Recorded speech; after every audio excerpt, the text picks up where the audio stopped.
Of Uniontown High School baseball here on WMBS, the Triple I High School Sports Network, and Facebook Live, being brought to you by Penn Residential Services, Essential Marcom, Amy's Quilt Room, Henry and Stewart Audiology, the law offices of Zebley Mahalovic and White, the C. Harperano Group, Movement Physiotherapy, Russ Playhill, your local all-state insurance agent, Davis & Davis Attorneys at Law, First Federal Savings and Loan Association of Greene County, the Catholic War Veterans, Post 1669 in Hopwood, Potter's Bar and Grill, Uniontown Detailing, Ford of Uniontown, the WVU Medicine Uniontown Hospital, Peachin's Pharmacy, M&R Transit, the Sprouse Insurance Group and insurance agent David Hughes, NovaCare Rehabilitation, Ted Sova and Son Body and Fender Repair, John Marietta for Fayette County Commissioner, South Union Township Supervisor Rick Vernon, Melinda Delarose for Judge, Maruca's Pizza Shop, the Center's for Rehab Services and physical therapist Jim Burns, State Farm Agent Lauren Yeoman, the Radcliffe Law Firm, Shop and Save, Uniontown Detailing,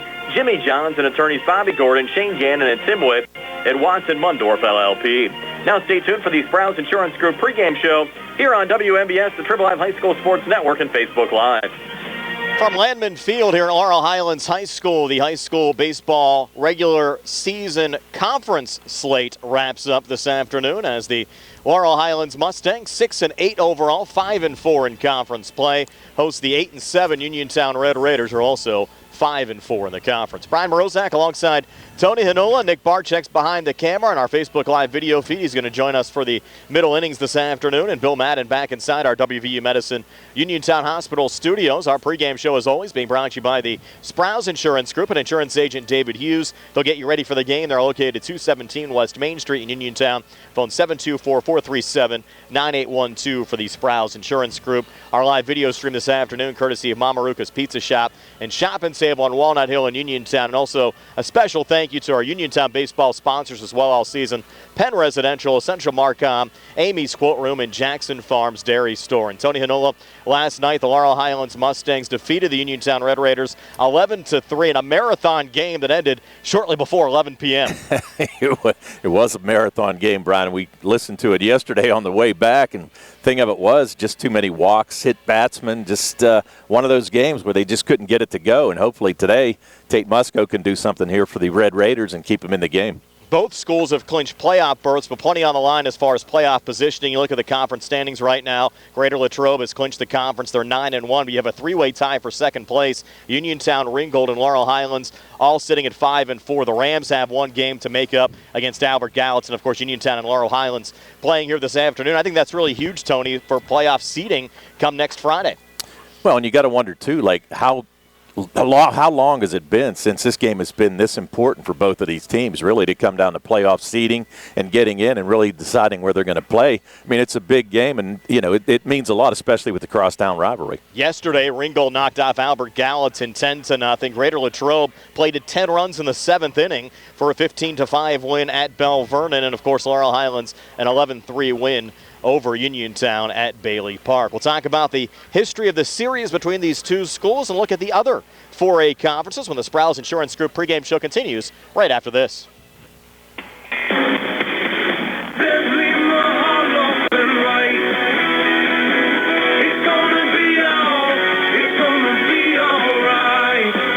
For bankruptcy is not something that anyone wants to do. Good people sometimes run into hard times, and they need help. Hi, I'm Dan White with the law offices of Zebley, Mahalovic and White, and I'm here to help. If you're faced with insurmountable debt and are out of options and you need help, give our office a call today. Allow us to help you understand your rights and options under the law. Filing bankruptcy is not the end of the road, and if you're struggling with debt, it very well could be a new beginning. So stop worrying and take action. Give our office a call today at 724-439-9200 or click on zeblaw.com for more information. Zebley, Mahalovic and White, local attorneys helping local people. Let us help you fix your life. Zebley,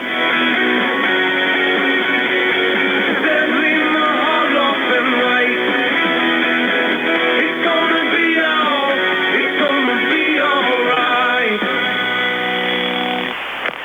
right. Dinner's great. It's one of your top 3 favorite meals. You just don't want to have to make it. Well, with Jimmy John's, you don't have to. Whether you live in a sandwich delivery zone or head into the store, you can always get a freaky fresh sandwich. Click to order at jimmyjohns.com. Freaky fast, freaky good. Order online at jimmyjohns.com or call 724-437-6800 for delivery or curbside pickup. Jimmy John's, next to Walnut Hill. Shop and save. Going on now at Harper Chevrolet. Our customers can save up to $10,000 on a new Silverado with special financing and employee pricing.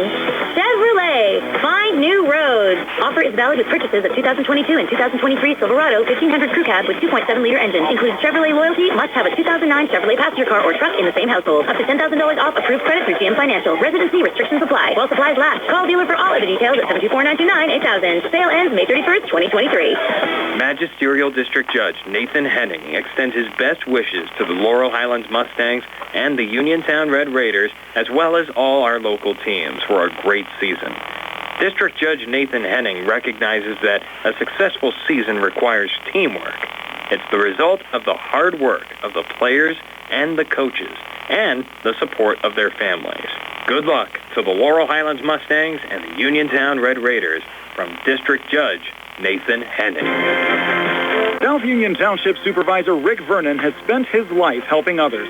Now, in his 18th year of service, Rick wants to continue as supervisor and is seeking re-election. Democrats can vote for Rick because he's on your ballot. And Republicans, you can write in Rick Vernon on your paper ballot. Let's keep a great team together so Rick can continue to work hard with fellow Republican supervisors Bob Schiffbauer and Jason Scott. Vote for Rick Vernon for Township Supervisor. Paid for by the candidate. Your health is the most important thing to you. When you need physical therapy, find the best clinic to serve you. Movement Physiotherapy, now located off Route 40 on Pedro Drive, west of Uniontown, understands this and wants to help ease the stress. Tyler Gasick has over 10 years of experience helping people improve their health with physical therapy and is ready to help you. Tyler's from the Uniontown area and is committed to helping improve his community. To schedule your appointment, phone 724-912-PTPT or visit Movement Physiotherapy online at movementpp.com. Back here at Landman Field at Laurel Highlands High School, Brian Morozak alongside Tony Hanula, and again Nick Barczyk with us behind the camera.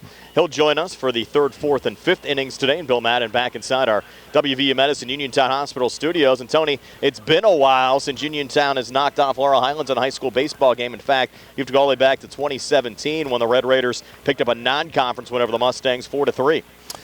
Yeah, it has been a while, and that's the thing. I mean, with this being as important as it is for seeding and everything for both of these teams, Uniontown definitely try to beat this streak and defeat Laurel Highlands here at home would be a big win and actually carry some momentum into the playoffs for them. Last year, the Mustangs won by scores of 2-0 at Bailey Park and 9-4 here at Laurel Highlands High School. Back to 2021, the Mustangs also sweeping the Red Raiders. They got a perfect game from Joe Chambers in a 10-0 win here at Laurel Highlands. Also won 6-1 down at Bailey Park. Of course, there was no baseball in 2020 because of COVID. Back in 2019, they played only once. Laurel Highlands won 6-5, and the Mustangs also won the lone 2018 meeting by a score of 8-4. So I'm sure Uniontown looking to get that win over Laurel Highlands here this afternoon. Well, and a little bit different team, too. I mean, they're quite talented this year. They have a good year. They've played good baseball. Really, the last couple of weeks, they've kind of struggled a little bit with Latrobe and yesterday's game against Laurel Highlands. So, really, they just kind of hit a little bit of a slump here towards the end of the year, and they're just hoping to change things right before the playoffs start. Yeah, you mentioned the Red Raiders reeling a bit. If you include last night's loss against Laurel Highlands, 3 straight, and that actually followed 4 straight wins. So the Red Raiders really going the wrong way as the playoffs will be set next Friday. Well, yeah, and they actually had a chance to win the section. Correct. I mean, you know, early on until Latrobe, and really until that series, they were right in the mix in second place and could have done it, but just couldn't pick up a couple wins against Latrobe. And last night just didn't have the mojo. And, you know, Laurel Highlands ended up beating them pretty good. Overall, you look at 4A, extremely strong this year up in Section 1. Montour leading their conference, 16-2 overall, 9-1 in conference play. You also have playoff qualifiers in Blackhawk and Central Valley, Hopewell, Beaver, and Ambridge fighting for the final spot in that conference. In Section 3, West Mifflin and Char Valley split a series earlier on this year. They came into the week both undefeated undefeated in conference play, so they'll end up as section co-champs at 9-1. The Titans 15-2 overall. In fact, they're one of the top teams in the state of Pennsylvania. Char Valley at 12-4, and then section 4, no pushovers either. North Catholic 7-2 in conference play. Leading that section, Indiana, Kiski, and Hampton. They all look like they're headed to the postseason as well. So I think for both Uniontown and Laurel Highlands, they're going to have some tough playoff games coming up the week of May 15th. Oh, most definitely. As you said, this is similar to basketball where we saw the 4A was loaded, and now baseball's the same way. And really, I think you have 11 of the 16 teams have already clinched playoff spots, and now it's all about the seeding for the playoffs. Now we'll see what ends up shaking out over the next couple of days. Some makeup section games going on today, and we also have makeup section games on Monday and Tuesday in a lot of conferences for teams that weren't able to play this week. Stay tuned. When we come back, we'll set the batting lineup for Uniontown and the defense for Laurel Highlands here on the Sprouse Insurance Group pregame show on WMBS. Bad hair day? Bad day at the office? Bad day behind the wheel? Hey, stuff happens, even to the best of us. At least your car insurance rate doesn't have to take a hit. Get Erie Rate Lock from Erie Insurance. Gives you a great rate that stays put until you change a car, driver, or your address. Plus, seriously good service. Now that's something to smile about. Your Erie agent in Uniontown and Ross Traver Township is Sproul's Insurance Group, 724-437-9812, or go to SproulsInsurance.com. Erie Rate Lock does not guarantee continued insurance coverage and is not available in all states. For farm fresh dairy products, stop in Jackson Farms Dairy Store, Route 40 at Briar Hill. Enjoy delicious hot deli items available Monday through Friday. Eat in or take out. Jackson Farms Dairy Store features quality dairy products, the most delectable homemade ice cream you'll ever eat. And now available at Jackson Farms is their own farmhouse cheddar cheese and cheese curds. Why not stop in Jackson Farms today? Farm fresh milk, straight off the farm. Jackson Farms. The Catholic War Veterans Post 1669 in Hopwood is a veterans organization located in Fayette County since 1950.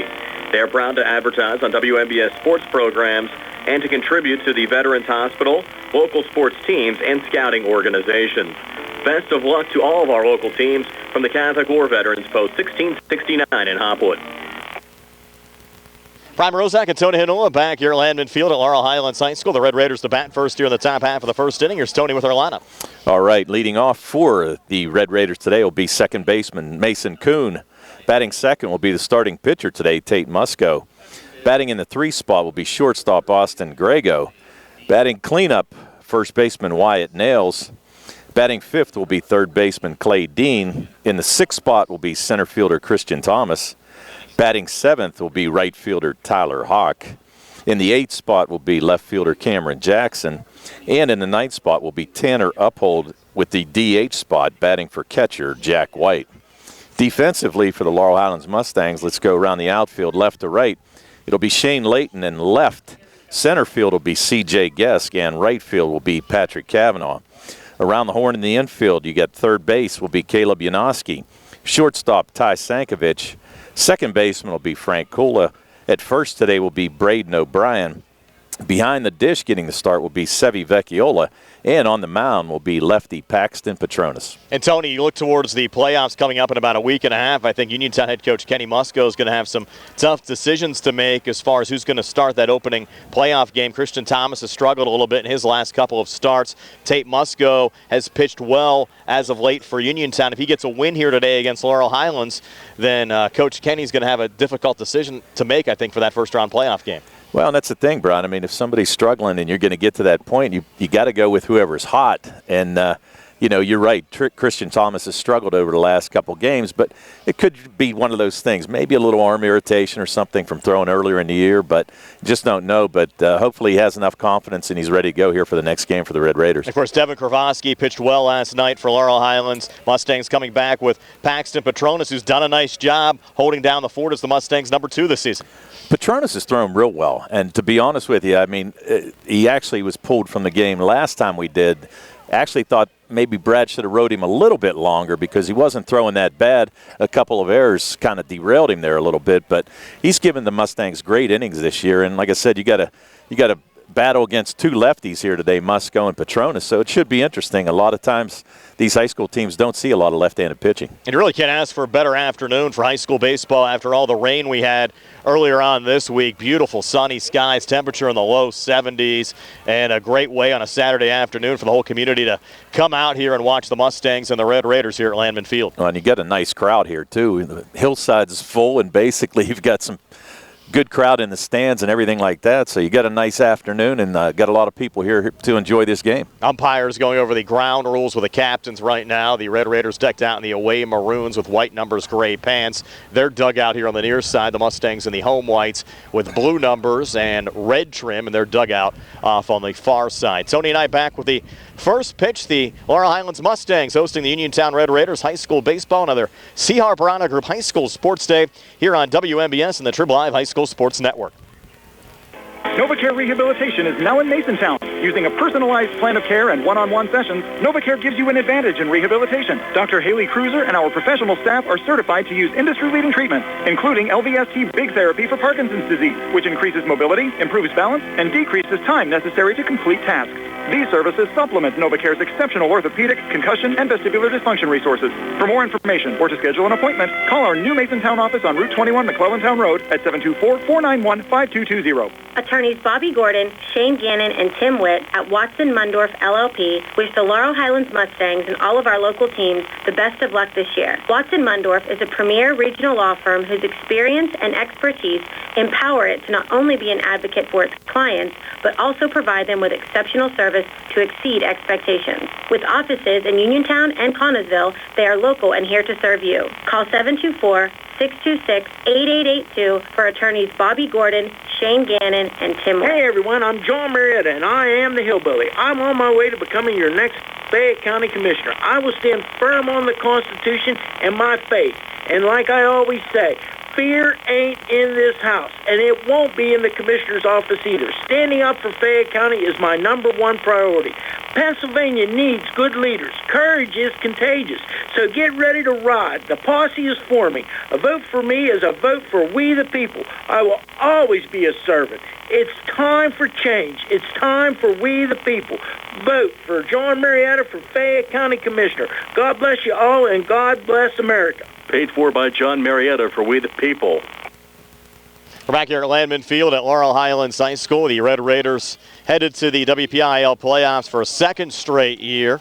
They were able to clinch actually before this series with Laurel Highlands. Of course, they lost to Knock in the first round last year. And you look at the Mustangs, Tony, they played quite a few WPIAL playoff games over the last couple of seasons. In fact, they've had 14 WPIAL playoff games going back to 2019. They're going to pause here for the national anthem. We'll take one final break before the first pitch. The Mustangs and the Red Raiders on the way next here on WMBS. That sounds good with Henry and Stewart Audiology.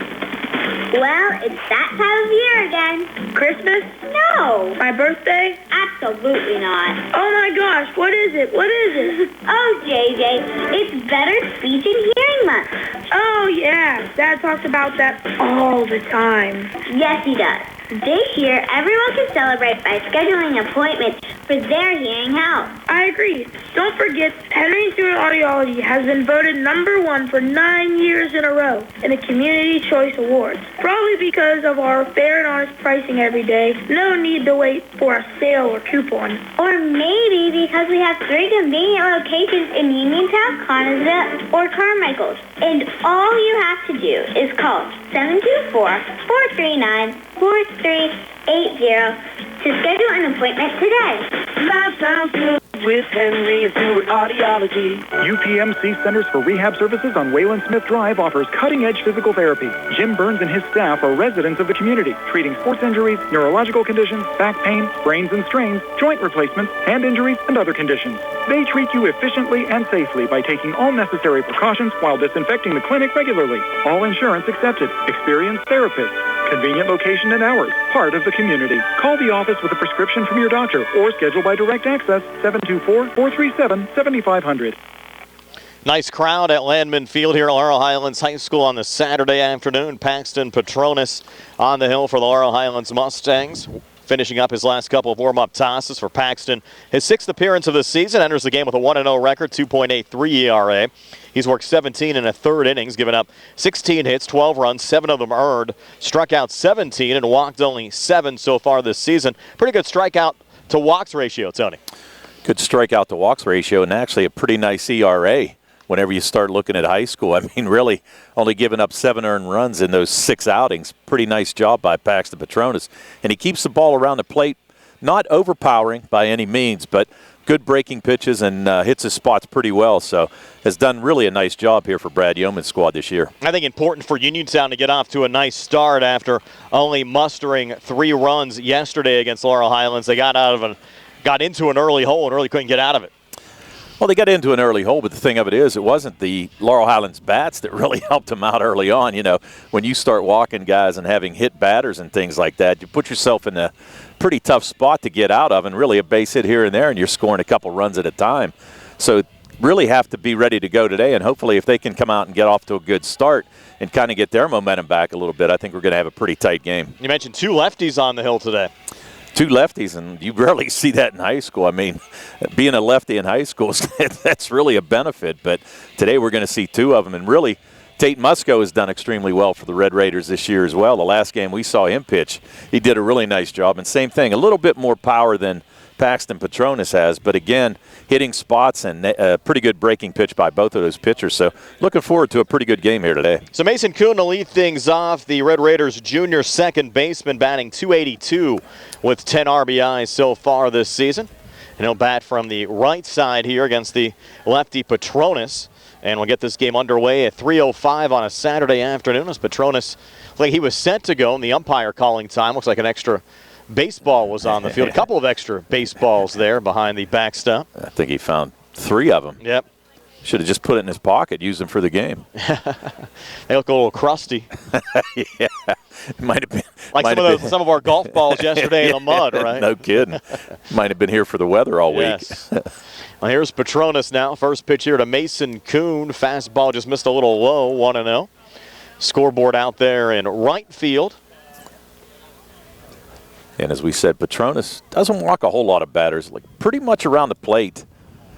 So these Uniontown hitters better be ready. 1-0 now to Kuhn, and that one nub foul here on the near side evens up the count at 1-1. Again, it's Kuhn, Musco, and Grego for the Uniontown Red Raiders here in the top half of the first inning. Wyatt Nails actually leading Uniontown with a .438 batting average coming into this game. Laurel Highlands led by Frank Kula as the top hitter as far as batting average is concerned at .395, and the 1-1 for Petronas way high there.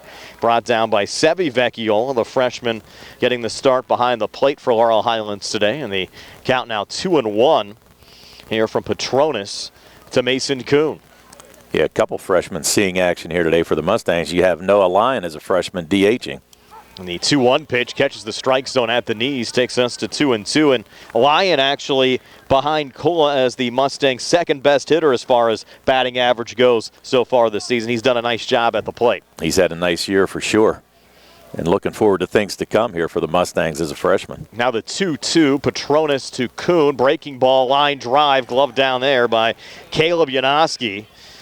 So just kind of hit at the wrong spot there from Kuhn, and Janoski doing a nice job to glove that down. Goes F5 for the first out here in the top half of the first inning. What are they doing here?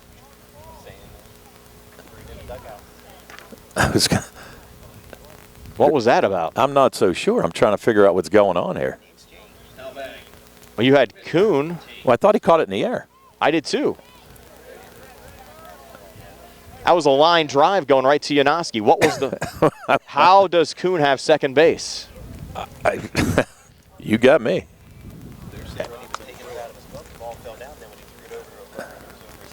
So they're saying that, Tony, the ball actually fell out of the glove of Janoski. Wow. So change I guess the E makes it go F5 to E5. And you have Kuhn on second. And now showing bunt here as Tate Musco pops it up foul on the left side. I did not see that initially when it was caught there. And Frank Kula is telling us they're saying he actually was kind of pulling it out of the glove and lost it, and they say he never actually had it. Well, it's not like you had to make a throw anywhere. No, I agree. If you caught it in the air, I mean, it's on the exchange. Yeah, I do not like that call. That's an interesting one. I don't know if I've ever seen that. On count 0-1 now to Tate Musco from Paxton Petronas. He's showing bunt, pulls back and throws back to second. And a good save there from Senk. A little one-hopper to avoid that ball going into shallow center field. Yeah, really nice save there. Petronas turning through, but the ball was in the dirt, and really Senk saved an extra base right there. There were a couple of controversial calls we heard listening to the game last night driving back into town. One early on in the game on a Frank Kula hit that was initially ruled fair, then changed to foul as Musco fouls that one off. We'll now have 2 strikes on him. And now we see another controversial call here giving Kuhn second base to lead off this game with nobody out, but Musco now 2 strikes on him. Tate came into the game at .312 average, 10 RBIs for the Red Raiders junior. Well, here's the question too, Brian. Do you give Janoski 2 errors? Because you had a throwing error, I guess, when he was just sending it over, kind of throw it around the infield. Yeah, I mean, do you have after the catch? Yeah, I mean, he had it with the glove and then with the throw. So do you give him 2? I don't know. I'm looking forward to go back and watch that one again because that seemed like, to me, again, a sure out. 2-strike pitch low there to Musco. Count was actually 1-2. Now takes us to 2-2. Nice block there by Sevi Vecchiola to keep that ball in front of him. And he's done a nice job behind the dish as well for the Mustangs. You have Kuhn with good speed, about a 2-step lead off second. Musco batting from the left side, lefty versus lefty matchup here. Another glance back there from Petronas. And the 2-2 pitch here to Musco, just off the plate. Takes us full to 3-2. Yeah, he didn't miss by much. It was a good pitch there. And good eye by Musco to take that pitch and work the count full. 3 balls, 2 strikes, nobody out. Mason Kuhn on second. After what was ruled an error on Janoski, which we thought was a caught line drive. 3-2 pitch, called strike 3 right at the knees, and Musco goes down with a backwards K for the first out of this top half of the first inning. I heard somebody yell balk, but I'm not so sure who said that. But I think it was the Uniontown dugout. Made some of those called actually in both of the Uniontown and Laurel Highlands games at Ringgold this year. They were balk happy down at Ringgold. It's one of those things in high school. I mean, move your shoulder a little bit or don't come set, and you're going to get called. It's now 1 away, and you've Austin Grego at the plate here for Uniontown. Petronas' first pitch to Grego called strike. The count at 0-1. Grego coming in with a .383 average, a homer and 13 RBIs for the Uniontown junior shortstop. And Tony, how much do you think pitch count kind of plays a factor, especially early on with these guys sometimes taking a lot of pitches? I think it factors in. I mean, I think you're trying to make the starting pitcher throw as many pitches as he can. But you know what? I mean, a lot of these pitches are close. They're taken. But I think as you get deeper into the game, it's more of a factor. I think we saw that before with, the Laurel Highlands Mustangs showing bunt a lot of times just to try to take some pitches. Grego hitting that on the ground. Kula should be routine here at second base. Over to first to Braden O'Brien as Grego retired 4-3. Advancing down to third goes Mason Kuhn. But now we have 2 outs here in this top half of the first inning with Wyatt Nails coming to the plate again. Nails has been absolutely on fire this season for Uniontown. .438 average, has homered twice, driven in 19 runs, junior first baseman. Yeah, and he's got to be careful. I mean, big kid can take it a long way. As you said, 2 home runs and 19 RBIs. That's a good high school year no matter what. Wind's pretty calm right now as well here at Landman Field. Flag pretty much draped right along the pole. First pitch to Nails. Fouled off here on the hill. They have everything cut down pretty nicely here. Usually this time of year, Tony, starts seeing a lot of high weeds around the area. It's cut down nice, could find the balls. Yeah. Really, the complex looking nice. Mowed the grass either last night or today. Fresh cut. Looking nice here at Laurel Highlands. Yeah, the infield looks extremely good. 0-1. Nails swing and a miss. Takes us to 0-2. That was a nice breaking pitch there by Petronas. Kind of threw him in and broke down in, and Nails just couldn't get this bat to the ball there. So now with an 0-2 count, does he waste one? We'll try to bust him on the inside again. 0-2 pitch now from Petronas to Nails. High and inside.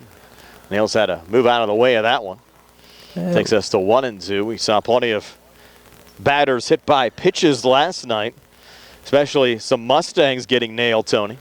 Took me back to my high school career when I used to pitch. Oh, you were a little wild then, too. I drove up. I told you I drove up health insurance premiums back in the 70s, yes. man. 1-2 on the way, and Nails a little nubber going foul down the first base line. Hopefully they're not going up again here in 2023. Right. Yeah, hopefully no price setters were watching the game last night. Count now 1-2. Nails back in the batter's box. Petronas looking in. Nails actually fortunate to foul that ball off. 1-2 on the way. Breaking ball. Nails hits it on the ground and through past the diving Sankovic into center field. Relay coming in from C.J. Gesk. And scoring on the play is Tate Musco. So it's an RBI single for Wyatt Nails. He's now driven in, Tony, 20 runs so far this season. And the Red Raiders a 1-0 lead over the Mustangs here in the top half of the first. Yeah, and he takes the RBI lead for both of these teams. And that was a nice at-bat by Nails. Fouled off a couple pitches that he really couldn't get to, and then able to drive that one in the hole. Sankovic with an effort, but just couldn't get there. Now Clay Dean at the plate takes the first pitch for a strike, 0-1. Dean's another Red Raider that's hit the ball well so far this season, coming into the game with a .375 average, a home run and 11 RBIs. Senior third baseman for Uniontown. And Dean set to go. 0-1 from Petronas, who's a clean look at Nails, who's not a threat to steal down at first base. The 0-1 pitch grounder right back to Petronas, knocks it down. Turns over to first, throw on the way in time to O'Brien to retire Dean. 1-3 for the third out of the inning. So the Red Raiders get a run on the RBI single from Wyatt Nails, driving in Mason Kuhn. We played a half inning. 1-0 Uniontown over Laurel Highlands here on the CR Parada Group High School Sports Day. Our live video stream today, courtesy of Maruca's Pizza Shop and Save, with a special thanks to Penn Residential, Inc., Essential Marcom, Amy's Quilt Room, and Jackson Farms Dairy Store.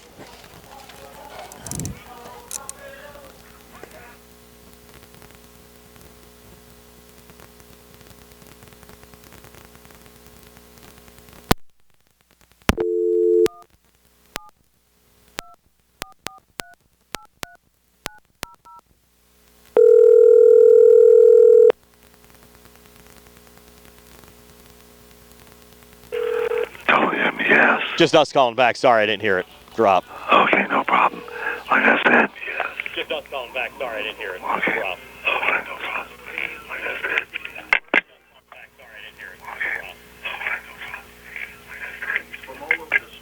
Nation advertise in southwestern Pennsylvania for personal injury and workers' comp cases, but most of them send their assistants to do the legwork. You might not even meet your attorney until your first hearing. We're local attorneys, Davis & Davis. We meet directly with our clients, including free consultation, and there are no fees until you receive money on your case. If you've been injured, call Davis & Davis. Representing you and your neighbors yesterday, today, and tomorrow. 244-437-2799. UPMC Centers for Rehab Services on Wayland Smith Drive offers cutting-edge physical therapy. Jim Burns and his staff are residents of the community, treating sports injuries, neurological conditions, back pain, sprains and strains, joint replacements, hand injuries, and other conditions. They treat you efficiently and safely by taking all necessary precautions while disinfecting the clinic regularly. All insurance accepted. Experienced therapists. Convenient location and hours. Part of the community. Call the office with a prescription from your doctor or schedule by direct access 724-437-7500. Tyler Sankovic leading off the bottom half of the first inning here for the Laurel Highlands Mustangs, facing Tate Musco and Sankovic, Gesk, and Kula for Laurel Highlands here in the bottom of the first. A couple of wind gusts here in between innings. Blowing in a little bit from left field on the first pitch from Musco to Sankovic off the plate. 1-0. Why don't you set that Laurel Highlands lineup, Tony? All right, for the Mustangs, as you mentioned, Tyler Sankovic leading off, batting second, C.J. Gesk. In the third spot, Frank Kula. Batting cleanup, Braden O'Brien. 1-0 pitch off the plate, low and outside. Takes us to 2-0. In the 5 spot is third baseman Caleb Janoski. Batting sixth, designated hitter Noah Lyon. 7th will be right fielder Patrick Cavanaugh. 8th, left fielder Shane Layton. And in the 9th spot, catcher Sevi Vecchiola. 2-0 now to Sankovic. Breaking ball, called a strike on the outside corner. Takes us to 2-1. And now, defensively for the Red Raiders, Cam Jackson in left. Center field, Christian Thomas. And right field, Tyler Hawk. 2-1 on the way. Fastball right down the pipe for a strike. Takes us to 2-2. Around the infield, you have third baseman Clay Dean. Shortstop is Austin Grego. Second base, Mason Kuhn. At first, Wyatt Nails. behind the dish, Jack White, and Tate Musco on the mound. Now the 2-2 on the way. Breaking ball nub foul there from Sankovic. Count remains 2-2. Our colleague Billy Dice checking in from Penn, West California's commencement today, watching our game. Says, go Red Raiders. He's rooting for Uniontown today. He get another degree. I don't know. Maybe. We'll check in with Billy. Maybe. That's why he's so busy. I was going to say, is he maybe guest speaker down there or something? He could be. I don't think he's an alum. I think he went to Bethany. Yeah, he was a Bethany guy. 2-2 on the way. Missed there. Takes us full to 3-2. Sankovic came into this game 295 average with 8 RBIs. Mustang shortstop, 6'1", 175 pounds. Sank is last year playing here at Laurel Highlands. He's a senior. 3-2 now. Must go to Sank, and that's a fastball off the plate. And a leadoff walk issued by Musco to Sankovic. And for Musco, this is his 6th appearance of the season. Entered the game with a 2-2 record, 2.33 ERA. Has worked 24 innings, given up 21 hits, 8 runs. Check that, 9 runs, 8 of them earned, struck out 31, and walked 14. And like Petronas, a nice strikeouts to walks ratio.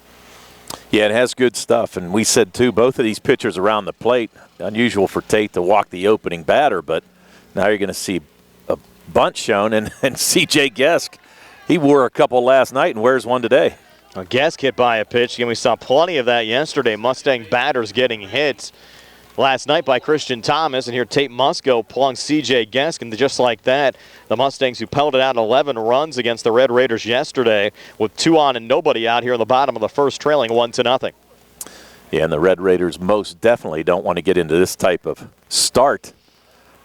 And a double play ball is a pitcher's best friend.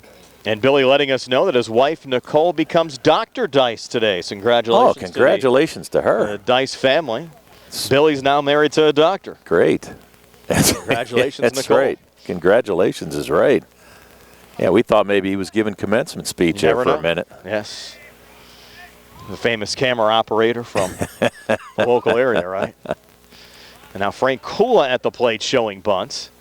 First pitch here to Kula. Pulls back. It gets away there from the catcher, Jack White. Runners advance. Sank down to third. And Kula, or check that, Gesk into second. We talked a little bit about this yesterday, Tony, driving home. You have Kula, who's the Mustangs' leading batter, 395. I know you like to play small ball, but I'd like to see him swing away.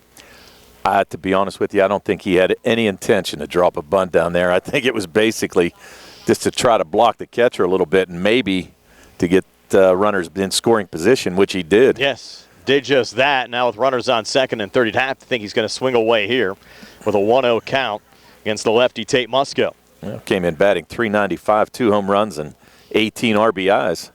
1-0 here to Kula. Fastball from Musco off the plate again. Just like that, the count 2-0 now with first base open. Mustangs down 1-0, but threatening here in the bottom of the first. And somewhat of a replay from last night. Just worried about the pitch count now for Musco. Throwing a lot of pitches. No outs yet for the Mustangs. Of course, the Red Raiders went through a couple of pitchers last night against Laurel Highlands as well. Want to make sure you can get through this one here against the Mustangs. Got a lot on the line. Laurel Highlands, Uniontown, and Ringgold all entered play today in a 3-way tie for second place in the conference. A called strike on Kula takes us to 2-1. And, of course, Ringgold's going to be heavy favorites in their final game of the series with Albert Gallatin. Just have to think they're going to get to 6-4. And just the big question is who's going to tie them for second place in the conference. Exactly. And the winner of this game, I think it certainly could help a couple notches seeding-wise as far as who wins this contest between Laurel Highlands and Uniontown. 2-0 on the way, and that pitch low and outside again, taking us to 3-0 here. Must go to Kula. Interestingly, went with the breaking pitch on the 2-1 count. Yeah, check that. It was 2-1, so now 3-1. And you know Frank's going to be sitting dead red here for a fastball with the 3-1 count. And their lefty versus lefty matchup. Musco's 3-1 pitch, breaking ball, walks Kula. Missed inside there, so the Mustangs in this bottom of the first inning have had Sankovic walk. Guest got hit by a pitch. Now Kula walks. You have the bases loaded without the Mustangs picking up a hit, and certainly a replay of what we saw yesterday. Exactly. I think we have one hit in the inning in the first inning for Laurel Highlands yesterday, but only produced 1 run, even though having bases loaded. and what stranded the bases loaded in the first inning as well. And Nick told me at one time in the game yesterday, Laurel Highlands had 6 runs on 2 hits. No, I definitely believe that. And now at the plate, Braden O'Brien. That one hops away from White. Here's Sankovic coming home, and the Mustangs have tied this game at 1. Gesk down to third. Kula into second. Yeah, and the ball just slid under the legs of Jack White. Now you're going to have a timeout. Coach Musco going to go out and try to settle his son down here a little bit. And Thomas again struggled on the mound yesterday, and now not a good start for Musco, or we were putting into the conversation, Tony, as a potential playoff starter if he pitched well here today against Laurel Highlands, but he's struggling just like Thomas did yesterday against the Mustangs. That was Dad getting in his ear and trying to build his confidence here a little bit. I mean, we've seen him throw a couple of nice games so far this year. He has done a nice job on the mound, as Thomas has for much of the season as well, and it's interesting come this final series of the year. And again, the Red Raiders struggled a little bit against Greater Latrobe, but you look at the strength of their program last week, kind of give them a pass maybe a little bit in those games. But here against Laurel Highlands, 2 teams pretty equal coming into this game. And the Red Raiders pitchers struggling to start the series yesterday, and those struggles continuing into today. And a good timeout there by Coach Musco, and trying to pump up Jack White as well behind the plate. Just kind of lost that ball in the dirt. Just snuck past him for the run, but really it's just one of those things, just trying to get Tate back in the groove here, throw a couple strikes and possibly get out of this inning. It's a 1-0 count now to Braden O'Brien. Runners on second and third, one already across. The 1-0 pitch from O'Brien fouled off. Back on the hillside, up by the fence by the track. Evens up the count at 1-1. O'Brien came into the game, .237 average with 8 RBIs. 6'3", 200-pound senior first baseman.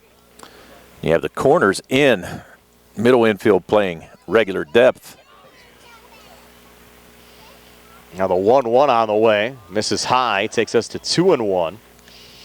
And Brian Morozak with Tony Hanula, Nick Barczyk for now behind the camera on our Facebook Live video feed. Nick's going to join you for the middle innings this afternoon as well. Bill Madden back inside our WVU Medicine Uniontown Hospital studios. 2-1 now from Musco to O'Brien. A pitch on the way, another fastball, misses high, takes us to 3-1. Again, first base still open. You've had a couple of walks. Gesk hit by a pitch. Couple of wild tosses as well from Tate. Although at this point, I mean, obviously you're going to put another runner on, but would set up a double play and hopefully try to get him out of this inning. 3-1 now to O'Brien. The infield shading in, and Braden fouls that one off. Take us full to 3-2. Actually setting up a forced play on all bases. I realize there's nobody out yet, but that pitch, O'Brien found that one in his wheelhouse, just couldn't get it, just couldn't catch up to it. Fouled it back. And here we go, 3-2. Musco to O'Brien. Take a deep breath there. Pitch on the way, called strike 3. Nice pitch on the inside corner. And a huge out right there. Musco picks up the first out, his first strikeout, but really caught the inside corner. Kind of froze O'Brien. I don't think he really agreed with the call, but nice pitch there by Musco for the first out. Yeah, Red Raiders really needed that just to kind of settle things down a little bit defensively. Now Caleb Yanowski at the plate. Senior batting .273. And has driven in 11 runs so far this season. Comes to the plate here with 1 out in the bottom of the first inning. Game tied at 1. First pitch from Musco. Oh, look out here. Gesk coming home. White diving. And they're going to call. He dropped the ball. Gesk safe as White dropped the ball there on the tag. Wow. Yeah, that was extremely lucky. And really, I thought White was going to throw it back to Musco. He was there to cover, but he tried to take it himself. So you're going to have to give him an error there. You're going to score another run, Gesk, on the stolen base home. And it looked like they had Gesk pretty much dead to rights there. But White unable to hang on, and it's 2-1 now. Laurel Highlands leading Uniontown. Yeah, I actually thought he was dead to rights, to be honest with you. Just, I was kind of surprised he took off on that pitch because it really didn't get too far past Jack White. Aggressive base running paying off for Brad Yeoman's squad on the 1-0 pitch to Yanoski, called strike. Like Yanoski was almost getting out of the way of that one. You can tell. You know, we've talked about this before. Certain umpires, depending on where they set up with the catcher, and it looks like the home plate umpire setting up on the right shoulder of the catcher, and you can kind of get a lot of inside pitches for strikes with that angle. Yeah, it certainly dictates the strike zone, and a big-time cut there from Yanoski. Comes up empty. Takes the count now to 1-2. Yeah, and another good pitch right there. And Musco now kind of getting into a little bit of a groove. He's already thrown 21 pitches here in his first inning. Yeah, we've had some pitcher duels between these two teams. Mentioned Chambers' perfect game 2 years ago. You had a 2-0 decision last year at Bailey for the Mustangs over the Red Raiders. But so far, this series has been anything but, as the 1-2 high and inside, taking us to 2-2. Well, in both of these games, you ended up waiting a week for. Yes. With all the bad weather. And you kind of wonder how much that kind of threw off the mojo of the pitchers a little bit, expecting to go Monday, and that gets pushed back to Tuesday or Wednesday. And here we are on Saturday, finally playing the second game of this series. 1-2 pitch on the way now to Yanoski. This one popped up in the infield. Should be a routine. Someone needs to take charge, and it will be the second baseman, Mason Kuhn, making the catch for the second out of the inning. Yeah, and you know, you talk about that, Brian, and one of the biggest things is when you have all that rain, you don't get outside for practices. And, you know, you really can't do a whole lot in a gym. Remember playing high school ball and having practice in the gym. I mean, I really hated it.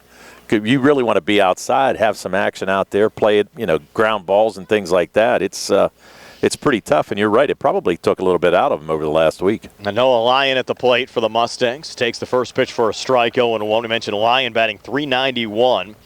Just one RBI. Only a freshman, though. Designated hitter here today. An opportunity to drive in another run with Frank Kula down at third here for Laurel Highlands. 0-1 now. Must go to Lyon. Fastball called strike. Takes us to 0-2. Well, as we said, it looks like inside corner's the call. And if I'm Musco, I'm living there all day. Yes. Yeah, once you kind of figure out what the umpire is going to call, it certainly, I think, changes the way you pitch out on the mound. Yeah, and here's the thing: you're not criticizing them. It's just what they see. Yeah. I mean, that's where they call if they're on the inside or outside shoulder, and 0-2. Another strikeout. Yep. As Lyon went around, it would have been a ball, but Lyon went a chasing to end the inning. But the Mustangs get two back here in the bottom of the first, lead Uniontown 2-1 here in the CR Parada Group High School Sports Day here on WMBS and the Triple Live High School Sports Network. Looking for the highest quality products at the lowest prices? Shop and save on Walnut Hill in Uniontown has the widest selection of brands and the freshest offerings around. They specialize in your family's grocery needs. Save big and sign up for the Shop and Save Perks card to get money-saving benefits and discounts on gas. Shop and save. Walnut Hill Road, Uniontown, open 7 a.m. to 10 p.m. every day. Working hard to offer you the best at Shop and Save because it's the just right thing to do. Did you know that you have a choice for your physical therapy provider? NovaCare Rehabilitation offers same-day appointments, and oftentimes you don't need a prescription from your doctor to see us. We will make sure that you are treated as an individual and will work directly one-on-one with you to help achieve your goals. You have tried the rest. Now try the best. NovaCare, Delaware Avenue in Uniontown. Phone 724-437-0556 to schedule your appointment today. Just as your local State Farm agent combines good neighbor service with surprisingly great rates, you can combine your home and auto. And guess what you'll get? That's right, good neighbor service with surprisingly great rates. In fact, State Farm agent Lauren Yeoman is your go-to agent in Uniontown for the service you deserve at the price you want. So try to combine home and auto today. State Farm agent Lauren Yeoman will help you mix and match things perfectly. Call 724-592-6308 for your surprisingly great rates. Like a good neighbor, State Farm is there. Back here at Landman Field, moving to the top half of the second inning. The Laurel Highlands Mustangs a 2-1 lead over the Uniontown Red Raiders. Uniontown with hitters 6, 7, and 8 due up here in the top of the second. Christian Thomas, Tyler Hawk, and Cameron Jackson. And already a little activity in the Red Raiders bullpen with Clay Dean warming up, Tony. Yeah, so you wonder if Tate Musco maybe a little bit of a sore arm, who knows, but we don't want to jump to conclusions, but, yeah, you're going to have somebody warm up and see what happens. Clay Dean has been a nice relief pitcher for the Red Raiders so far this season. We'd hate to go to the bullpen this early on in the game, especially having to go to the pen early yesterday. I think the only reason you would is if, like I said, if there was tightness in the arm or something like that. I mean, you're not going to pull him after one. Petronas' first pitch to Christian Thomas called a strike. Thomas coming in with a 205 average. Senior center fielder for Uniontown has driven in 7 runs at the plate so far this season. Getting the start in center field today. Yeah, because the thing of it is, Musco didn't give up a hit in that first inning. Correct. 0-1 pitch. Thomas on a line and through on the right side between Kula and O'Brien in the right field. Relay coming in from Patrick Cavanaugh. And Christian Thomas picks up the second Red Raider hit of this game. And the Red Raiders in business here in the top of the second inning, down 2-1. And Sevi Vecchiola is going to have to be careful. Thomas with good speed at first. But we've seen Petronas has a pretty good move to first, too. So I'm going to guess that he's probably going to keep him pretty tight over there. Now Tyler Hawk at the plate. Senior right fielder batting .216 has driven in 9 runs so far this season. And as you said, Tony, Petronas a clean look over at first base. From the left side there at Christian Thomas, who has plenty of speed on the base paths for the Red Raiders. Well, the other thing is you got to wonder here if Tyler Hawk's going to show bunt. Thomas is going, throw over to first to O'Brien, guns back to second, and Thomas is out. Tagged out there by Frank Kula. And Thomas caught stealing. So that's going to go 1, 3, 4. The thing of it was he tried to do that swim move on the slide. Actually thought it was pretty close for him to get around, but nice tag there by Kula to get the first out of the inning. And now Hawk at the plate with the bases empty as Petronas winds and fires, and Hawk fouling that one off. Takes us to 0-1. The Mustangs will have their senior day game here at Landman Field on Monday at 4 o'clock. Our Sprouse Insurance Group pregame show starting at 3:45. We're both on the radio and on Facebook Live for Monday's senior day game for the Mustangs. Now the 0-1 on the way. Another one low. Good block there from Sevi Vecchiola. As of now, this is Uniontown's final regular season game that they have scheduled, but they're going to have a little time, Tony. The earliest the playoffs will start will be May 15th, and you have to wonder, will Kenny Musco and Harry Kaufman, Uniontown Athletic Director, maybe go fishing for another game or two next week, just trying to stay sharp. And there's Hawk with a well-hit ball, but on the ground to Sank. It's short. Throw over to first in time to O'Brien as Hawk retired 6-3 for the second out of this top of the second inning. Yeah, nice job there by Sankovic. Just had to slide to his left there a little bit, couple steps, and a nice strong throw over to first. And you got to wonder, too, Brian, I'm going to guess that a lot of those teams, too, even teams that won't be making the playoffs, you know, they had the Mount Pleasant game scheduled the other day. You had some other games that can be scheduled. And I have a feeling that you're going to be able to get a couple games in to try to stay sharp for the playoffs. Cameron Jackson taking the first pitch low and inside for ball one. You'd have to think, too, if Uniontown would fall here to Laurel Highlands, you don't want to go into the playoffs on 4 straight losses either. You want to try to get some form of momentum back entering the WPIAL playoffs. Well, and you're going to have some teams even in the area that same thing. I mean, nobody wants to take a week off for the playoffs. Obviously, you can save some arms and things like that, but you want to bat, you want to field, you want to do things like that just to stay in the game. And I would imagine, too, I mean, you could even call Carmichael's or teams like that are going to have some action. They're going to want to stay sharp for the playoffs as well. And both of these schools have the ability to schedule a couple of more games as Jackson swings and misses there. For Laurel Highlands, this is game 15. The Mustangs 2 games scheduled next week. They'll also travel to the Boyce Mayview Complex on Tuesday to take on Upper St. Clair for a night game at 7 o'clock. For Uniontown, this is game 16, so they'd have 3 available to schedule if they wanted to. Actually, 4 available to schedule next week. You'd have 17, 18, 19, and 20 if you wanted to go to the max. So these 2 schools have some options if they want to take them and stay fresh before the WPIAL playoffs get underway. Again, the earliest they could get underway would be Monday, May 15th. Count now 2-2 here. Petronas to Jackson with 2 outs, and the Mustangs up 2-1 here over Uniontown. 2-2 pitch, hard ground ball up the middle. Good snag there from Sank. Throw over to first in time to Braden O'Brien. So like Hawk, who was retired 6-3, Jackson retired 6-3 for the final out of this top half of the second inning. So go to the bottom of the second, 2-1. Mustangs over the Red Raiders here on the C.R. Prada Group High School Sports Night.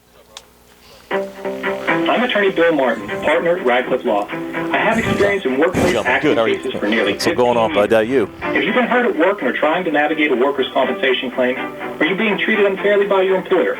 When you're hurt at work, your employer's main goal is to get you back to work, but you may not be physically ready to do that. If you find yourself in a similar situation, call us at Radcliffe Law, 724-439-3939. We'll meet with you at no cost. Radcliffe Law, making the law personal. Good times and good food. It's all at Potter's Bar and Grill on Morgantown Street in Uniontown, family-owned and operated. Potter's has been a staple in the Uniontown community since 1950. So get out of the house and make your next night out at Potter's Bar and Grill on Morgantown Street in Uniontown. Call them up at 724-438-9835. That's 724-438-9835. Or visit Potter's on Facebook. We'll see you at Potter's. Going on now at Harper Chevrolet. Our customers can save up to $10,000 on a new Silverado with special financing and employee pricing.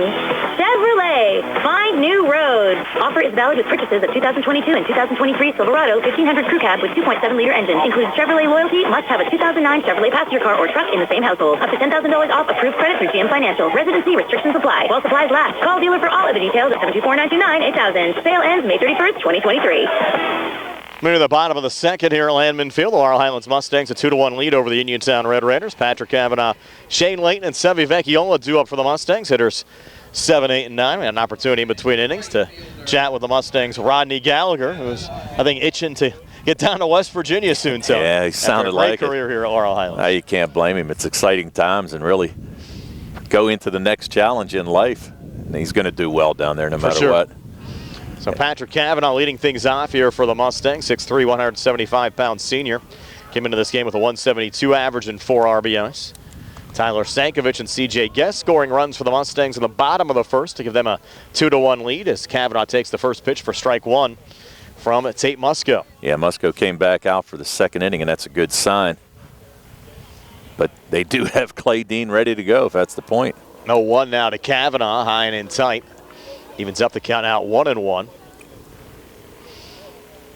Brian Morozak with Tony Hanula, Nick Barczyk for now behind the camera on our Facebook Live video feed. He'll join you for the middle innings here today. Bill Madden back inside our WVU Medicine Uniontown Hospital studios. Big cut there from Kavanaugh, came up empty. Takes the count to 1-2. Again, we're back here on Monday, weather permitting, for Senior Day for Laurel Highlands against Brownsville. Our second look at the Brownsville Falcons this season as well. We had them for Uniontown Senior Day as well. Yeah, and actually it was one of those games where we thought it was going to be over early, and Brownsville kind of made a game out of it. Certainly a scrappy team. 1-2 on the way, called strike three.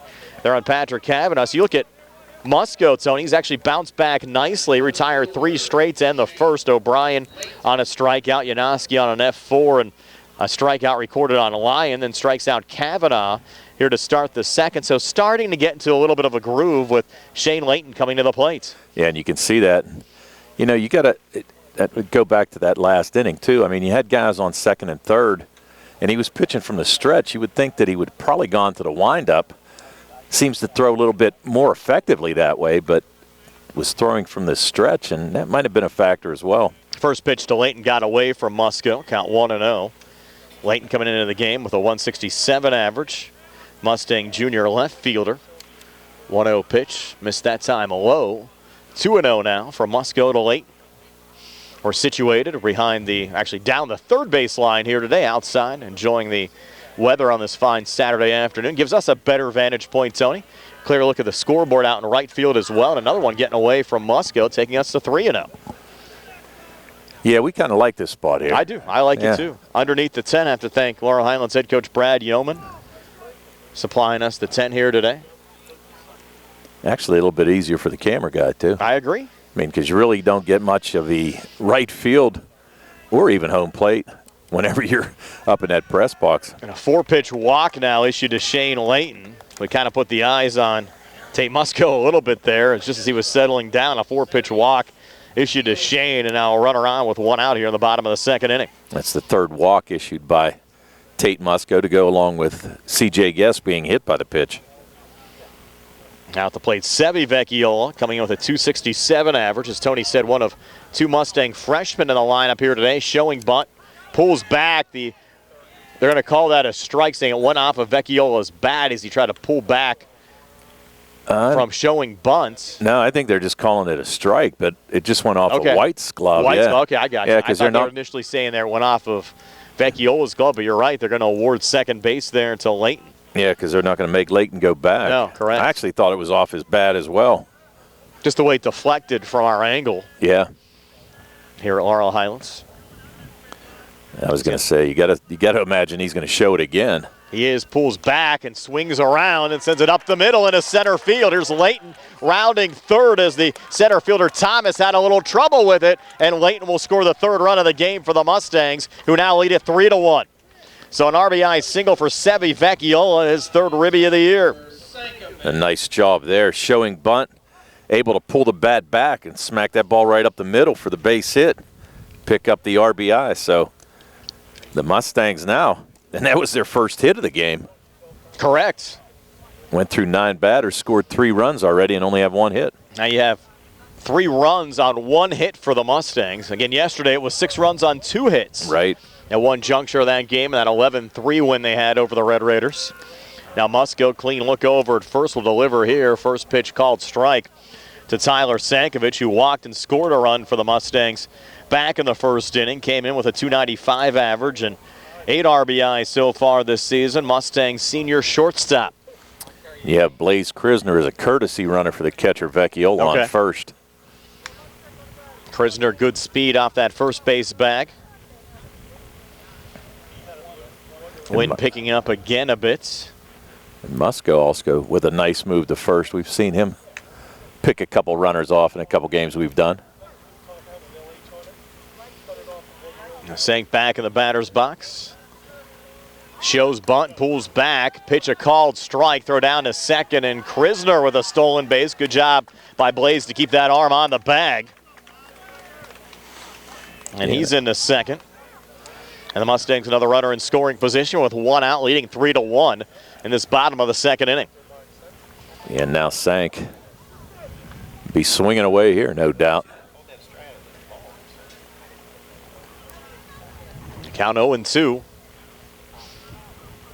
Musco's pitch on the way. Fastball missed high and outside. Takes us to 1-2.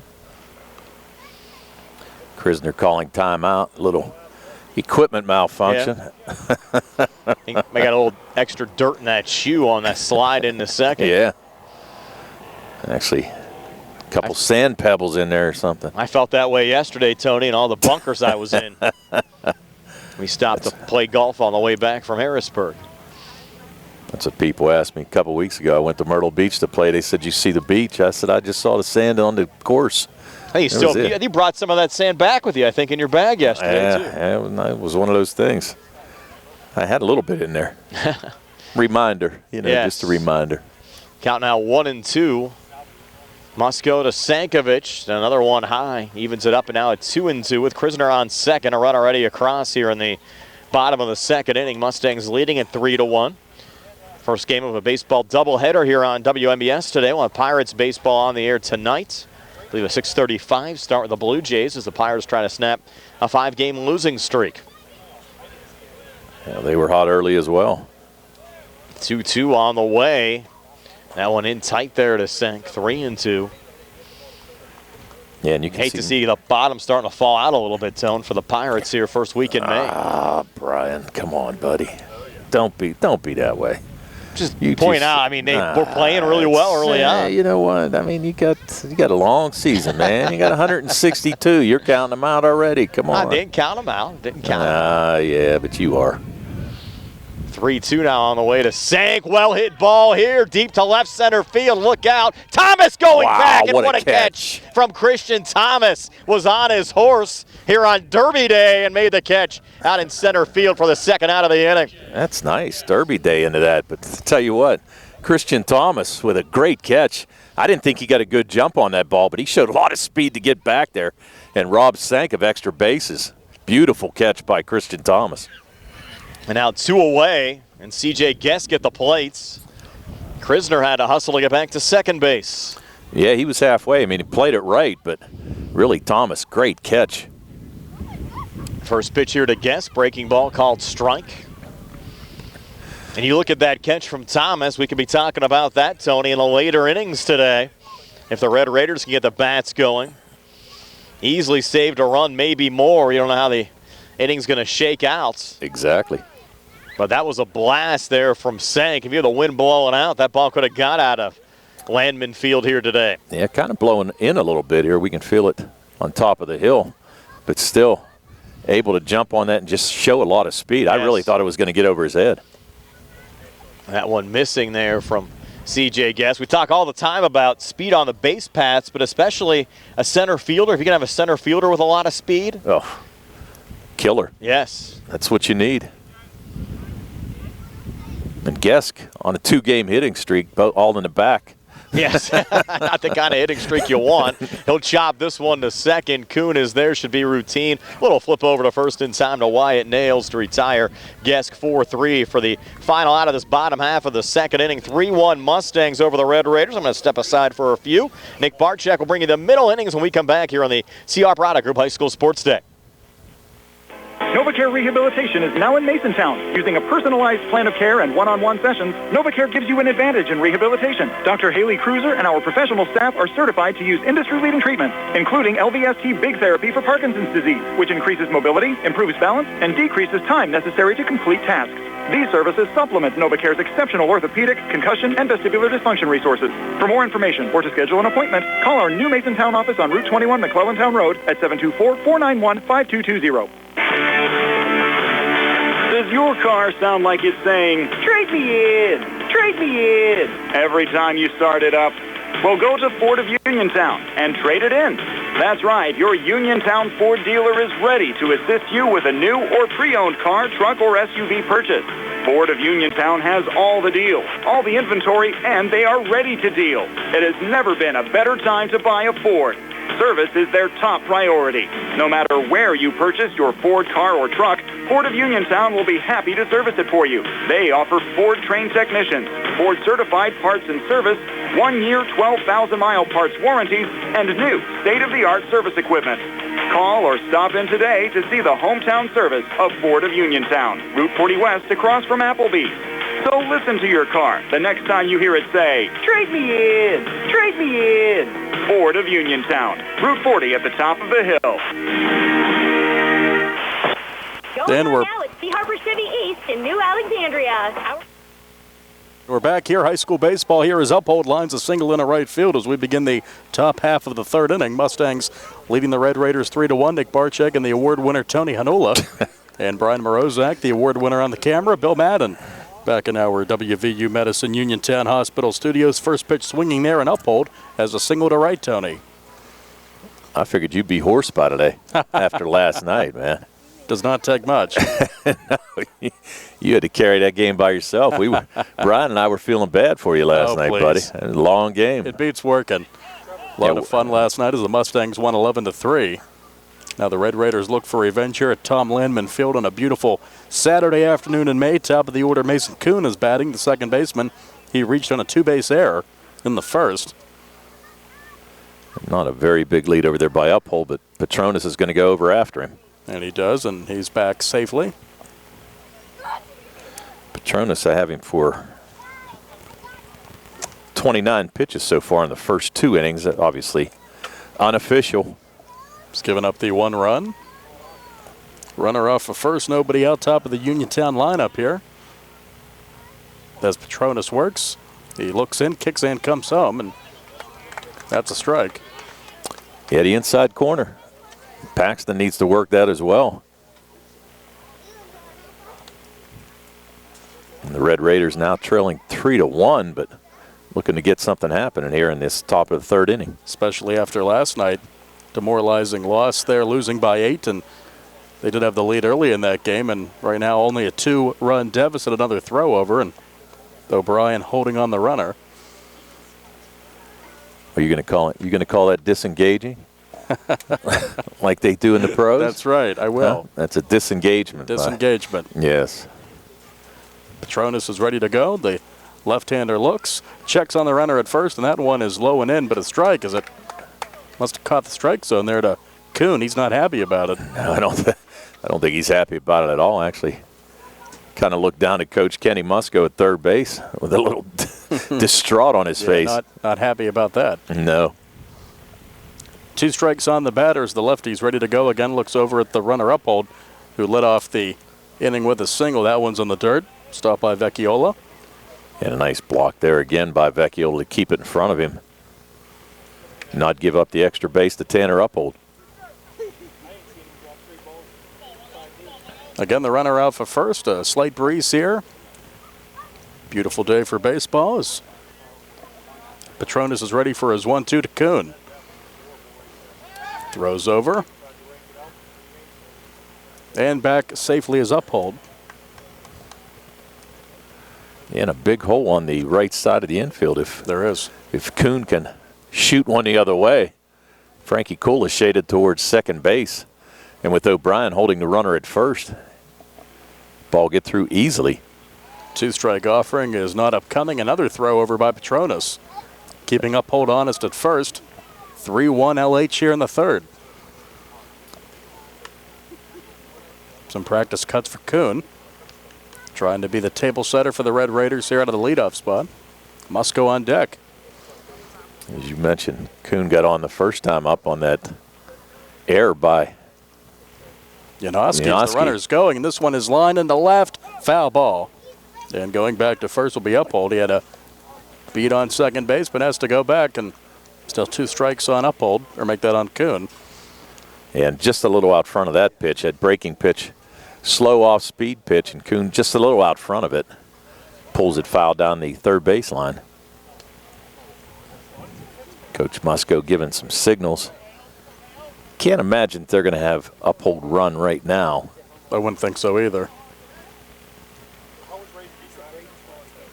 And the left-hander is ready as he checks on the runner again. Now he's not going to deliver the 1-2. Throws over again, and Uphold is back as O'Brien is holding him on at first. And not a bad move by Petronas. Right now Petronas and O'Brien playing catch.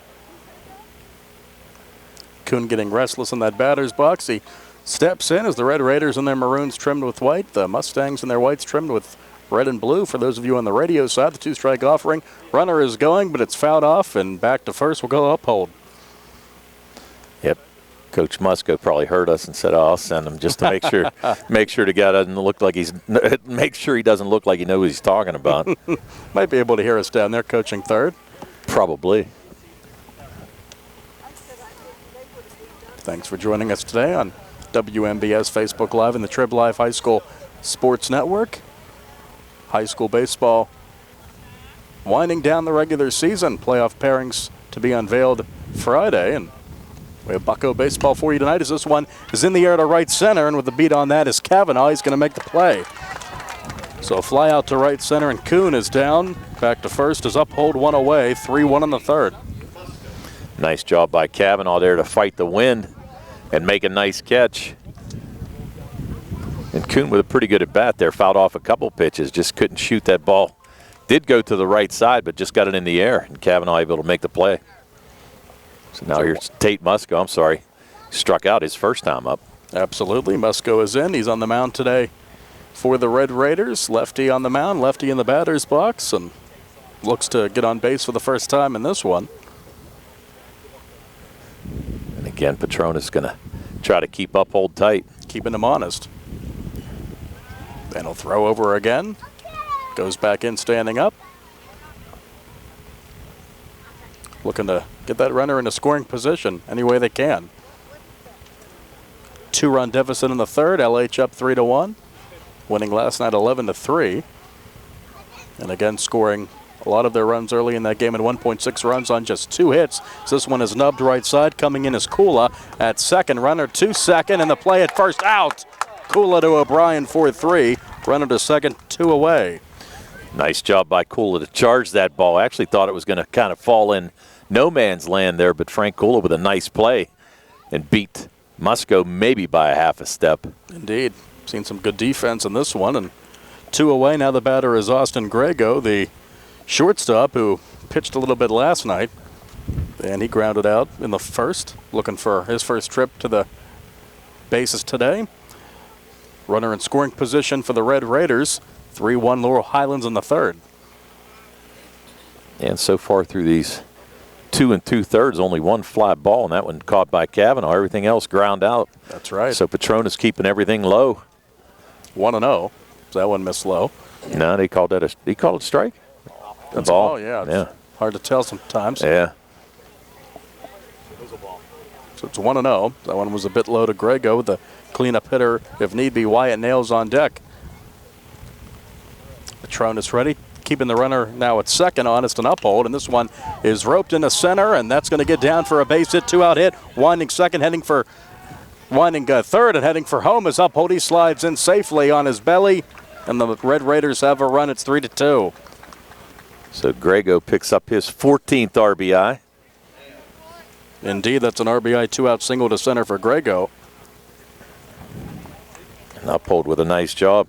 Nice throw there by C.J. Guest, but just a little bit more speed by Uphold to score the second run of the game for Uniontown. What the Red Raiders needed there, some 2-out magic, and it brings up Wyatt Nails, number 99. Looks like Aaron Judge down there, first baseman. It's a big boy. RBI single to center field, I believe is what I'm looking at here in the first inning. That's exactly right.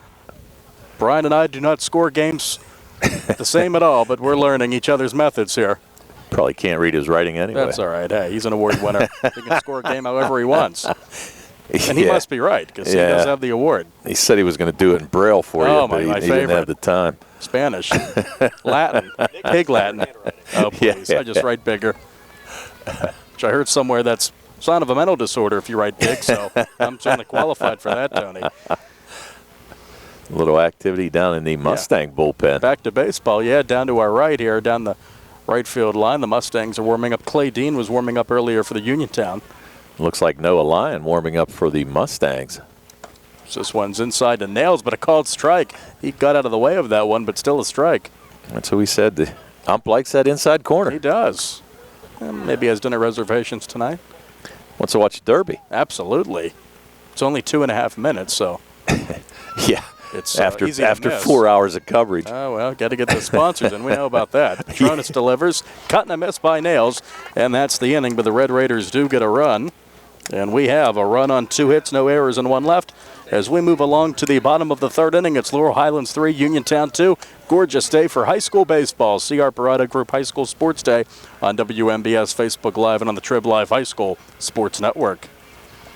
For farm fresh dairy products, stop in Jackson Farms Dairy Store, Route 40 at Briar Hill. Enjoy delicious hot deli items available Monday through Friday. Eat in or take out. Jackson Farms Dairy Store features quality dairy products. The most delectable homemade ice cream you'll ever eat. And now available at Jackson Farms is our own farmhouse cheddar cheese and cheese curds. Why not stop in Jackson Farms today?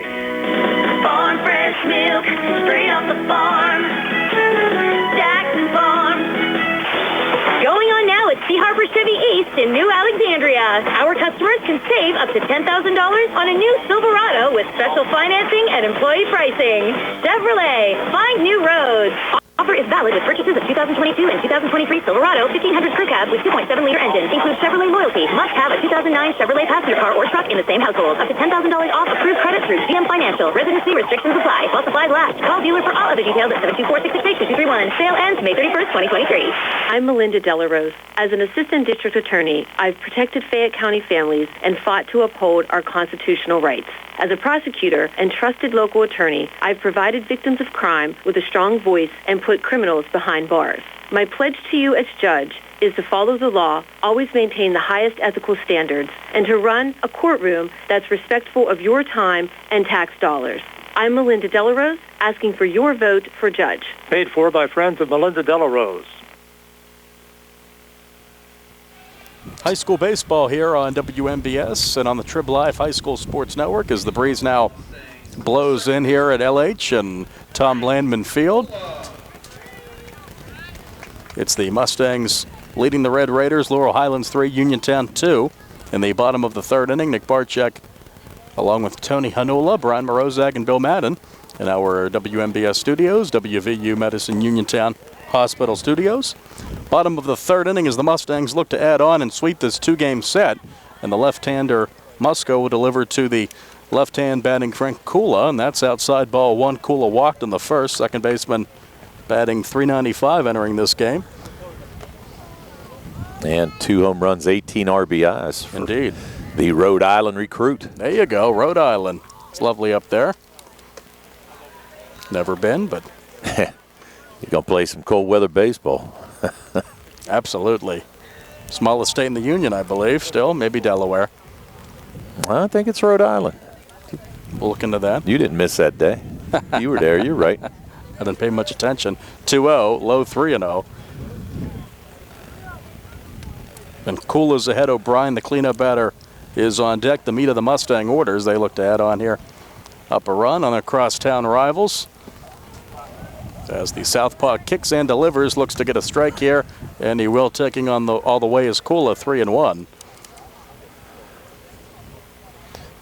The Mustangs, as we said, scored 3 runs on only 1 hit. Indeed. 3-1. Took a little bit off that, and that's a strike. And good job by Musco to battle back and now go to 3-2 on the Mustangs' number 3 hitter.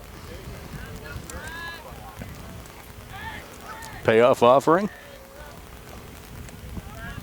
Mustangs got their leadoff runner on in the first. They did not last inning, and they will here on another walk as Kula on base twice without the benefit of a hit.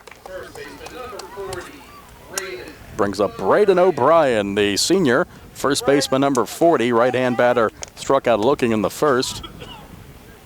Hitting .232 with 8 RBIs. And that's the 4th walk issued so far by Tate Musco. So Musco looks to bounce back and throws over again as the third baseman Dean was charging in.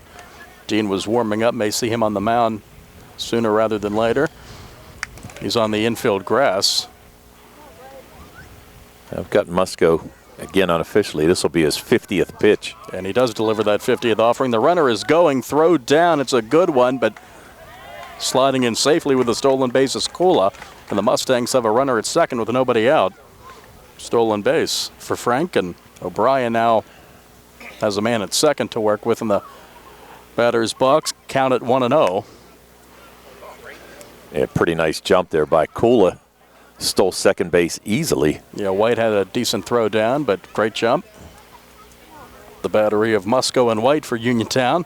Charging in is the first baseman now, Nails, and squaring and taking a strike is O'Brien. Now Dean back, and Nails goes back as well. Now the infield's back. That was interesting, though, to show bunt. Now it's 2 strikes, indeed. Now the count's 0-2. Yeah. Yeah.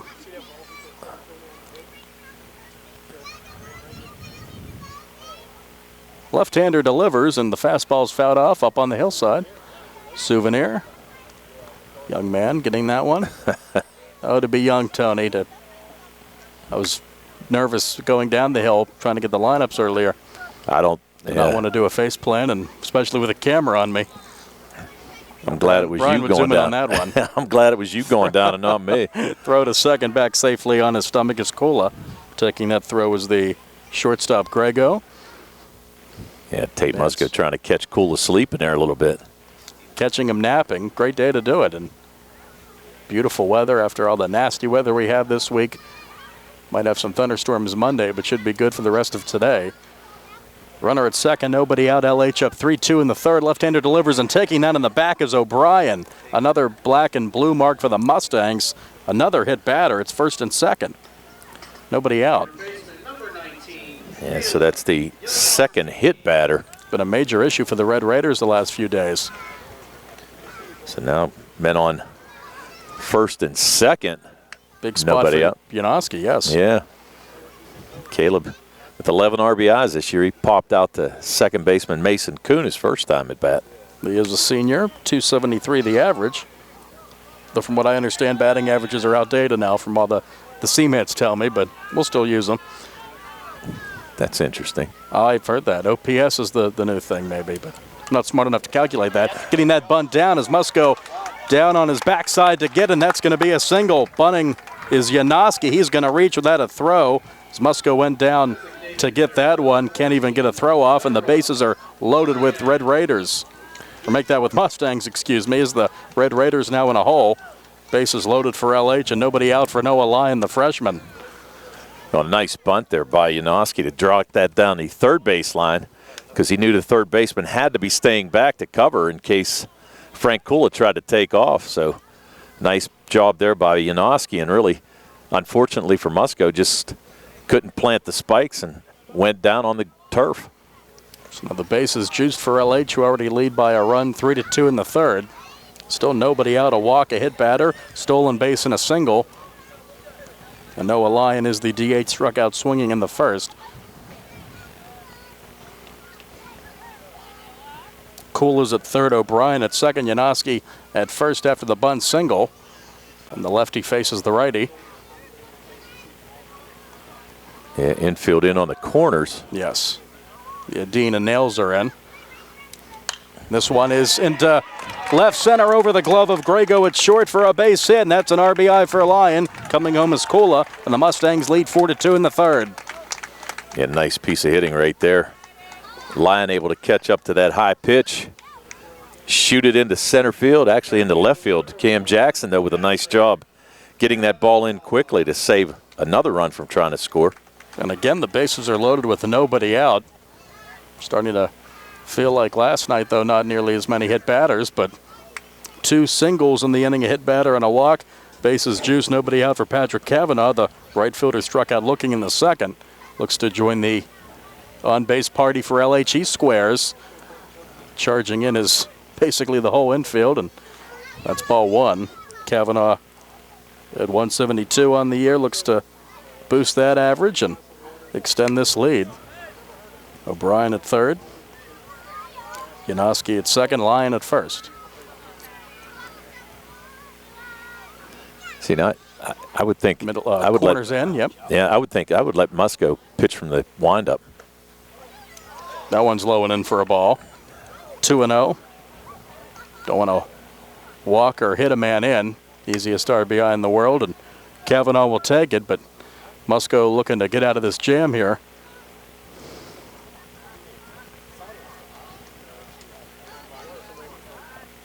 Squaring is Kavanaugh. Then he pulls back and swings away and misses. 2-1. Yeah, that's tough. Show bunt like that and try to pull it back and hit it. We saw Vecchiola do that in his first at bat and did a nice job, but it's pretty tough to do.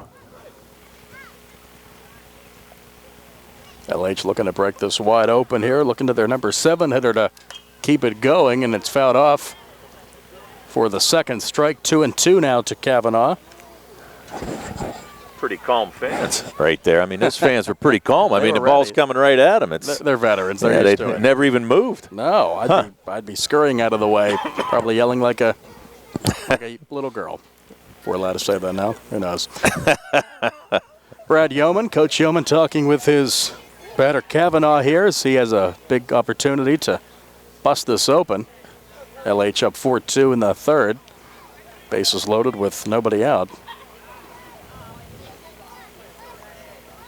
But now Coach Musco going out to talk to his left-hander. This could be it. We'll wait to break to see if Musco is going to exit this game. Now the whole infield joining the meeting on the mound here. Again, the count's 2-2 on the batter with the bases loaded and no out. Think this could be it for Musco there, Tony? Or? No, I got a feeling that I think he's basically telling the infield that I'm not so sure I would charge. I mean, Kavanaugh shows bunt. I mean, the Mustangs show bunt a lot, but yes. I mean, obviously he's not going to show bunt now with 2 strikes, but I think he's pretty much just trying to set the infield and kind of get his son settled down here a little bit. Basically tell the infield, too, if you can cut the runner down at home, do it. Absolutely. You got the force. You do. That was the other day, though, right? May the force be with you. That's right, yeah. Happy Star Wars Day. Yep. To all who celebrate. I'm more of a Cinco de Mayo guy. That was yesterday. Couple that with Derby Day, and what a weekend. Life's good in the city. Absolutely. So hopefully for Uniontown, that Mount Conference works out as Musco has a big spot here. The 2-2 to Kavanaugh with the bases loaded and no out. Swinging away and swinging and missing, getting a piece of it, but White holding on for a strikeout. Then Kavanaugh's down on strikes again, one away. With the bases still loaded for Layton. Yeah, that's a big pitch right there by Musco to record that first out. Now a double play gets him out of the inning. Absolutely does. Layton's the left fielder. He walked in the second. Walked and scored. He did. O'Brien off of third. Janoski at second. Lyon at first. Dean and Nails into the corners. Middle infield back, and the lefty kicks and delivers. Fastball outside 1-0. Layton actually looking back, he was going to try to call time, but was not granted by the home plate umpire. He's ready to go now. Waggles that bat. Musco gets the sign from his batter. He made White. Open for, if not a strikeout, a ground ball. Here's the 1-0. Time is granted. This time he gets it, if that was indeed Layton who asked for it. Yeah. That pitch did not count. Yeah, I just felt Musco was taking a little too much time there, so called timeout. No pitch clock in high school baseball, not yet. Work on that.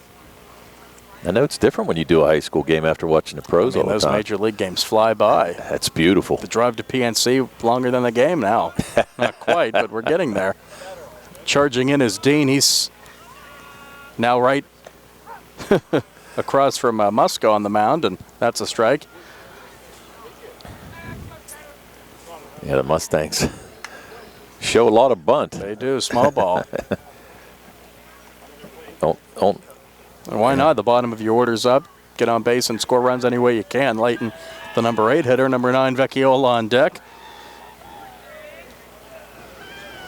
Here's the 1-0. If Musco is ready to deliver it, he is, and that one misses, up and in. LH up 4-2 in the third. Bases loaded with 1 out, a walk, a hit batter, 2 singles, and a strikeout. That's how this inning's played out. And you get Braden O'Brien at third. He's ready. Ready to rock and roll. He's ready for a collision at home plate, perhaps. Whatever it takes. As Musco delivers. Takes a little bit off that one. It's a strike of the knees, 2-2. Yeah, nice breaking pitch there by Musco to catch that inside corner. Kind of froze late in there a little bit. Looked like he was kind of sitting on a fastball. See if Musco can work his way out of this jam. Gets the sign from White. Corners again in, Dean and Nails. And here's the offering from Musco. That's strike 3. At the knees, he goes down looking back-to-back strikeouts, and all of a sudden 2 outs for Vecchiola. Strikeout number 5 for Musco. And here comes Vecchiola. Vecchiola singled in a run his last time up. 267 on the year. He's a freshman. He's done a nice job behind the plate, too. Absolutely. Wearing his tools of ignorance, right, Tony? That's correct. There you go. You don't hear that one very often anymore. No, you don't. Keeping those old phrases alive. His fastball cut and a miss 0-1. Somebody has to, Brian. Brian just giving you that look. Oh, yeah, like what are you talking about? That side eye. Ruining my broadcast, as usual. Crooked number. I've refrained from using that. I was admonished for doing that too often. Vecchiola calls time. He gets it. Crooked number. Just one so far. A base hit here would definitely be a crooked number. They're ready to go. That one to the backstop. O'Brien thought about it maybe for a split second, but he's going to go back to third.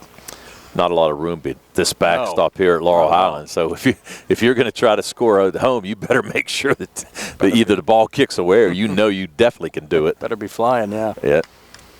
Yeah, you're right. Not a lot of room here. Down the line's not much either. No. Nice facility here. Beautiful day for baseball. Flags blowing out there in right field. Now one's up for a ball 2-1 now to Vecchiola. Looking for some 2-out magic.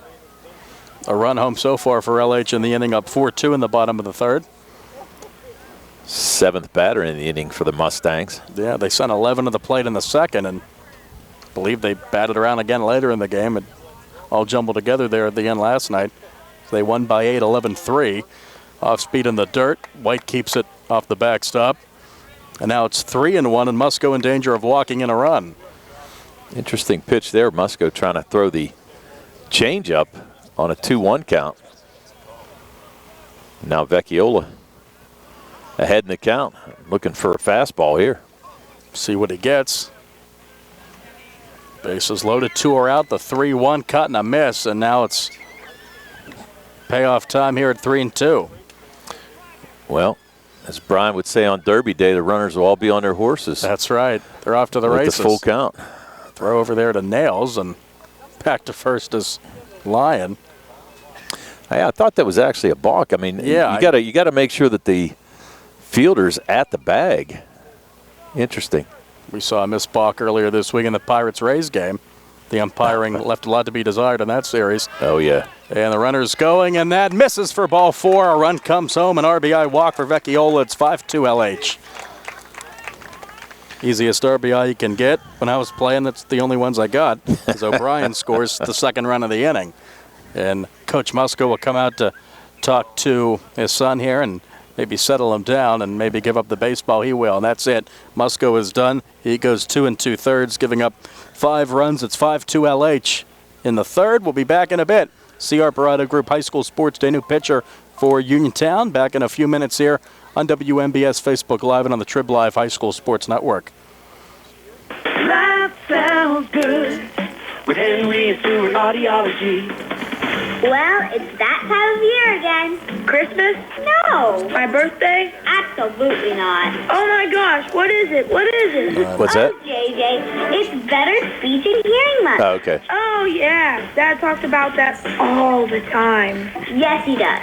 This year, everyone can celebrate by Nick has the other scheduling one. appointments for their hearing health. I agree. Don't forget, Henry Stewart Audiology has been voted number 1 for 9 years in a row in the Community Choice Awards. Probably because of our fair and honest pricing every day. No need to wait for a sale or coupon. Or maybe because we have 3 convenient locations in Uniontown, Connersville, or Carmichael. And all you have to do is call 724-439-4380 to schedule an appointment today. Life sounds good with Henry and Stewart Audiology. On the go? No time to stop? That's when you'll love Peach & Pharmacy's curbside pickup at Peach & Market in downtown Connellsville. Next time you have a prescription to get, let Peach & Pharmacy make it easy for you. Call ahead at 724-626-9600 or send a message. Let friendly curbside pickup keep you right where you want to be, in the driver's seat. Peach & Pharmacy, your local pharmacy. Field back here to Landman Field. And the new pitcher for Uniontown is the right-hander number 33, Clay Dean. Over to third is Wyatt Nails, and Tate Musco is at first as he exits in the third inning with the bases loaded, 2 outs. And the batter will be Tyler Sankovic as the Mustangs are up 5-2 in the third. If you want to give us a look at Dean's numbers if you have them, Tony. Yeah, I do. So Dean, this is his 8th appearance. Comes in with a 1-0 record, a 3.41 ERA on the season. Pitched 12 1/3 innings. Gave up 11 hits, 10 runs, 6 of those earned, 6 bases on balls, and 16 strikeouts. So Dean coming in, trying to get out of a big jam here. Bases loaded, 2 outs, and trying to keep this a 3-run game for the Uniontown Red Raiders. And some action down the left field line in the Uniontown pen. Looks like number 4, Graydon Plume, is throwing. And we'll see how long Dean lasts trying to get out of this jam. All the runners on base, the responsibility of Musco, who's now down at first. And the first offering is in the air. Sankovic in the air to left field. Jackson over towards the line as the cap goes off. He makes the catch with 2 hands to end the inning. But 8 runners do come up, or 8 batters come up to the plate. 2 runs do score on 2 hits. And we now move to the 4th inning. It is Laurel Highlands leading Uniontown 5-2 here at Landman Field. CR Parada Group High School Sports Day on WMBS Facebook Live and on the Trib Live High School Sports Network. Magisterial District Judge Nathan Henning extends his best wishes to the Laurel Highlands Mustangs and the Uniontown Red Raiders, as well as all our local teams, for a great season. District Judge Nathan Henning recognizes that a successful season requires teamwork. It's the result of the hard work of the players and the coaches and the support of their families. Good luck to the Laurel Highlands Mustangs and the Uniontown Red Raiders from District Judge Nathan Henning. Going on now at Harper Chevrolet. Our customers can save up to $10,000 on a new Silverado with special financing and employee pricing. Chevrolet, find new roads. Offer is valid with purchases of 2022 and 2023 Silverado 1500 Crew Cab with 2.7-liter engine. Includes Chevrolet loyalty. Must have a 2009 Chevrolet passenger car or truck in the same household. Up to $10,000 off approved credit through GM Financial. Residency restrictions apply. While supplies last. Call dealer for all of the details at 724-929-8000. Sale ends May 31st, 2023. Casey's Sports Cafe, owned and operated by the Vernon family and located at 243 South Mount Vernon Avenue in Uniontown, is announcing they will have new evening hours. New hours are Monday through Friday, 7 a.m. to 8 p.m., and Saturday and Sunday, 7 a.m. to 2 p.m. Come in to Casey's Sports Cafe and check out the new menu items and entrees. Casey's can also cater your next event. Whether it's breakfast, lunch, or dinner, Casey's is the place to eat. Phone 724-550-4126 for Casey's Sports Cafe. Baseball on WMBS. Top of the fourth inning, Laurel Highlands leads Uniontown by 3 at 5-2 as the Mustangs get 2 home on 8 batters and 2 hits last inning. Coming in to get that last out was Dean in relief of Musco, and now the batter is Clay Dean, the new pitcher. Started the game at third, and he grounded out to end the first. 375 batter with 11 RBIs, sitting in the 5 spot for the Red Raiders, facing the lefty Paxton Petronas. Looks like we have action now in the LH Penn down the right field line.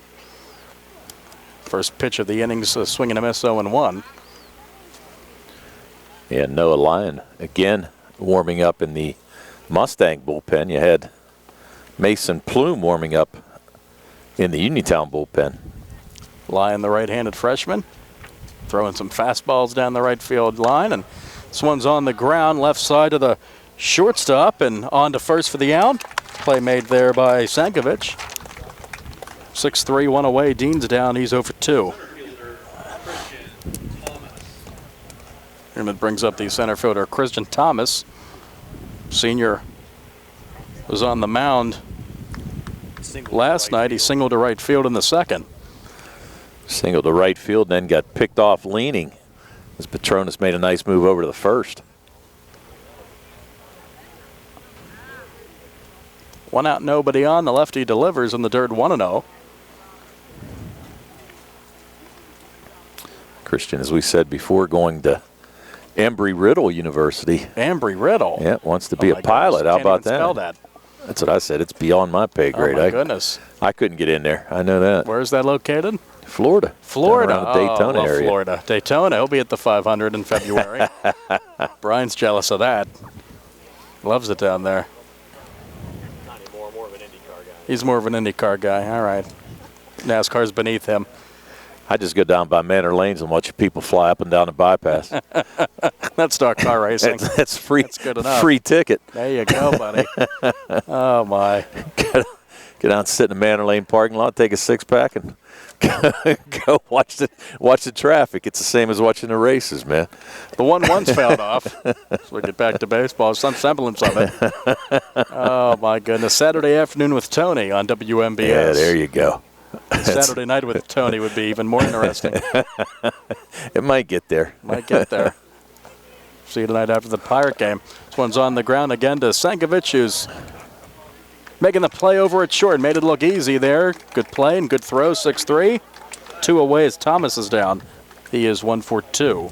2 away for the right fielder Tyler Hawk, who grounded out in the second to Sankovic. That's the 7th ground out recorded here by Petronas so far. Doing a nice job keeping the ball down. Like the left-handed Charlie Morton. Tell you what. Remember him? Everything was on the ground with Grant Chuck. Yep. Who won a World Series with the Astros. Did not win one in Pittsburgh, unfortunately. No. Unfortunately, hard to do that these days. Strike 0-1. Hawk grounded out to Sankovic his last time up as well. He did. As did Cameron Jackson, the next batter. Sankovic been busy at short. Yeah, he's got 4 assists on the day so far. The left-hander kicks and delivers the 0-1. Took a little bit off that one, low for a ball. And has to sprawl to his left to get the throw from Vecchiola. Vecchiola making his pitcher work there a little bit. Catchers, they have a hard job, though. I don't envy them on a 70-some degree day, especially. Could be worse, though. Perfect day for baseball. Perfect day, you're right. Yep. Could be 90 and humid, but we're not quite there yet as that one's on the dirt, 2-1. Just glad it's not raining here. I'm sure everyone can agree on that. Well, it looks like the weather's going to be decent next week, so I think, as Brian mentioned earlier, I think you're going to be able to get a couple games in. I think the weather's going to cooperate. So knock on wood. Yeah. Whatever this is. So we get some dirt wiped off of home plate. 2-1 to Hawk with LH leading Uniontown. The Mustangs up 5-2 in the fourth. 2 outs, nobody on. Bottom part of the Red Raider lineup up, looking for some 2-out magic. Petrona's looking for a 1-2-3 inning fastball strike at the knees. Now he's a strike away from a 1-2-3 frame. Outside of the second inning, actually where he gave up a single, but then picked off Christian Thomas. This will be the second 3-batter inning if he can get Hawk here. Face 5 last inning, giving up 2 singles and a 1-2-3 frame. There you go, the lefty. 2 groundouts to short and a strikeout for Petronas. No runs, no hits, no errors, none left. And let us move along to the bottom of the fourth. It's Laurel Highlands 5, Uniontown 2. Beautiful day here at LH High School. See our Parada Group High School Sports Day on WMBS Facebook Live and on the Trib Live High School Sports Network. Let's face it, sometimes local is just better. Locally grown, locally sourced, shop local, eat local. What about local expertise? At Allstate, Russ Blejo is just that, a local. So contact Uniontown area Allstate agent Russ Blejo so Russ can help you with protection that's right for you and the things you love most. Allstate, are you in good hands? Subject to terms, conditions, and availability. Allstate Fire and Casualty Insurance Company and Affiliates, Northbrook, Illinois. Bad hair day? Bad day at the office?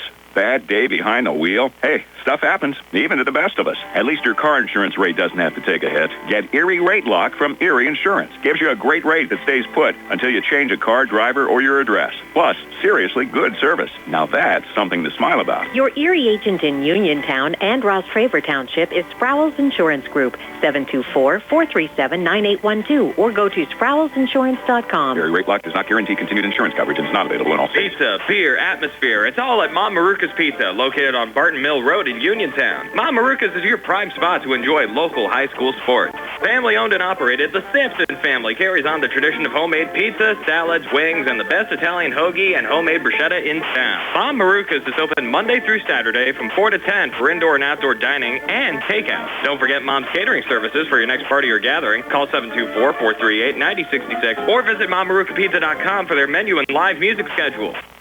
School baseball here on a Saturday afternoon. Bottom of the fourth inning as the Laurel Highlands Mustangs lead the Uniontown Red Raiders by 3, 5-2. Right-hander Dean back for what he hopes is his first full inning of work as he faces the number 2 batter for the Mustangs, center fielder C.J. Gesk, who's been hit by a pitch, scored a run, and grounded out to second. Mustangs look to add on. Yeah, Dean trots out to third. Yeah, sorry about that, Nick. I just was going to say that Dean able to get out of that bases loaded jam with one pitch, getting that fly out by Sankovic to Cam Jackson. Great job of squaring again as Gesk, but taking a ball as that one goes to the backstop. And Mustangs do square around a lot, and Gesk at the infield charging in, at least nails down at third. A little timeout here. Get the ball out of the way. 2, 3, 4 batters for LH this inning, up 3. Fastball is in the right field for a base hit. That'll get down. First hit for Gesk. And the leadoff man's on again for the Mustangs for the second straight inning. Brings up second baseman Frank Kula. Kula so far today walked twice. Able to score a run in that third inning. Has a man on with a nobody out. LH up 3. He's been busy today. Has the white jersey dirty here already in the fourth inning. Throw over. Swipe tag not in time by Musco is back. Sliding in safely as Gesk. Nice move there by Clay Dean. Maybe cut that lead down a little bit by C.J. Gesk at first. Dean comes set out of the stretch, throws over again. Another swipe tag by Musco. Back and safely sledding it on his stomach is Gesk. That disengagement was closer. That was. Disengagement. That's the word of the day, I think. It is. That's certainly the leading contender. Or Derby. That's another good one. Charging in his nails at third, squaring and pulling back high and away for a ball. Kula. Wise not to go after that one, 1-0. O'Brien on deck. Cleanup hitter. And they're giving Kula a big hole as well on that right side of the infield. You have Kuhn shaded towards second base, and with Musco holding the runner. Another throw over, but not close. No tag needed. Kula with a lot of room there if he can shoot one down on the right field side. 1-0, squaring and stepping up in the box, but taking again. 2-0. That one was high and away. Gets the sign from head coach or manager Yeoman. Off of first again is Gesk, holding him on Musco. And Gesk also with pretty good speed. Indeed. He leads the Mustangs with 10 stolen bases so far this year. Does not go, and that one in the dirt. He'll go now as that goes to the backstop. And the wild pitch puts a runner at second, no out. Now the count now 3-0 on Kula. Dean will be careful with him. Frank, a pretty nice hitter. As we said, came in .395, 2 home runs, 18 RBIs. Very good stat line there as he'll look for a strike with his green bat in the left-hand batter's box. Runner at second, no outs. LH up 5-2 in the fourth.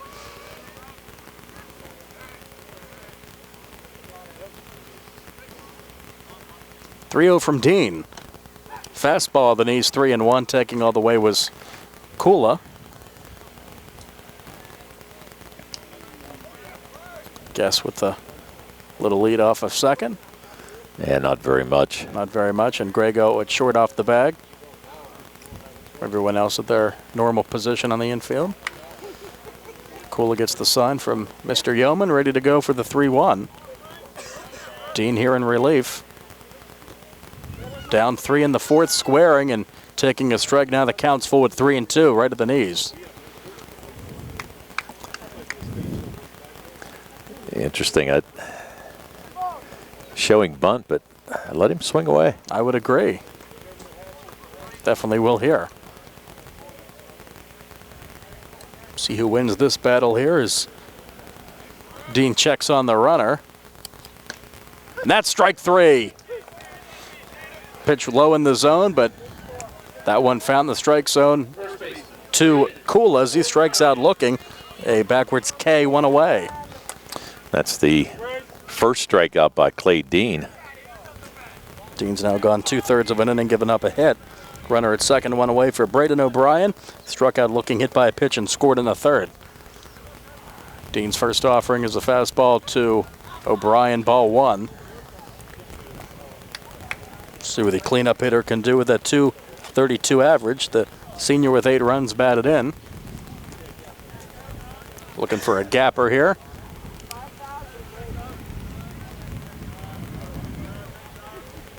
Dean looks back at the runner at second. Slight lead for Gesk. He's able to single and get to second on the wild pitch, and he gets to third on a wild pitch. Runner now 90 feet away with 1 out.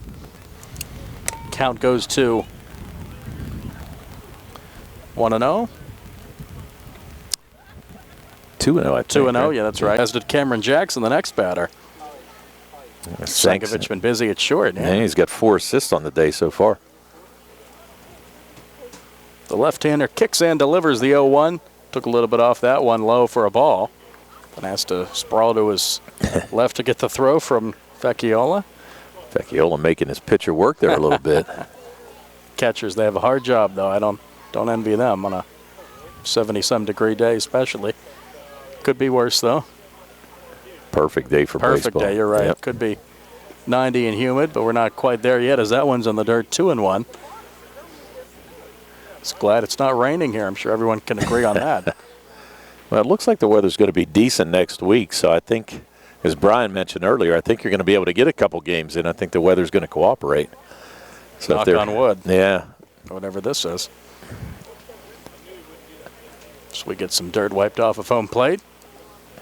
2-1 to Hawk with LH leading Uniontown. The Mustangs up 5-2 in the fourth. 2 outs, nobody on. Bottom part of the Red Raider lineup up, looking for some 2-out magic. Petronas looking for a 1-2-3 inning fastball strike at the knees. Now he's a strike away from a 1-2-3 frame. Outside of the second inning, actually where he gave up a single, but then picked off Christian Thomas. This will be the second 3-batter inning if he can get Hawk here. Phase 5 last inning, giving up 2 singles and a 1-2-3 frame. There you go, the lefty. 2 groundouts to short and a strikeout for Petronas. No runs, no hits, no errors, none left.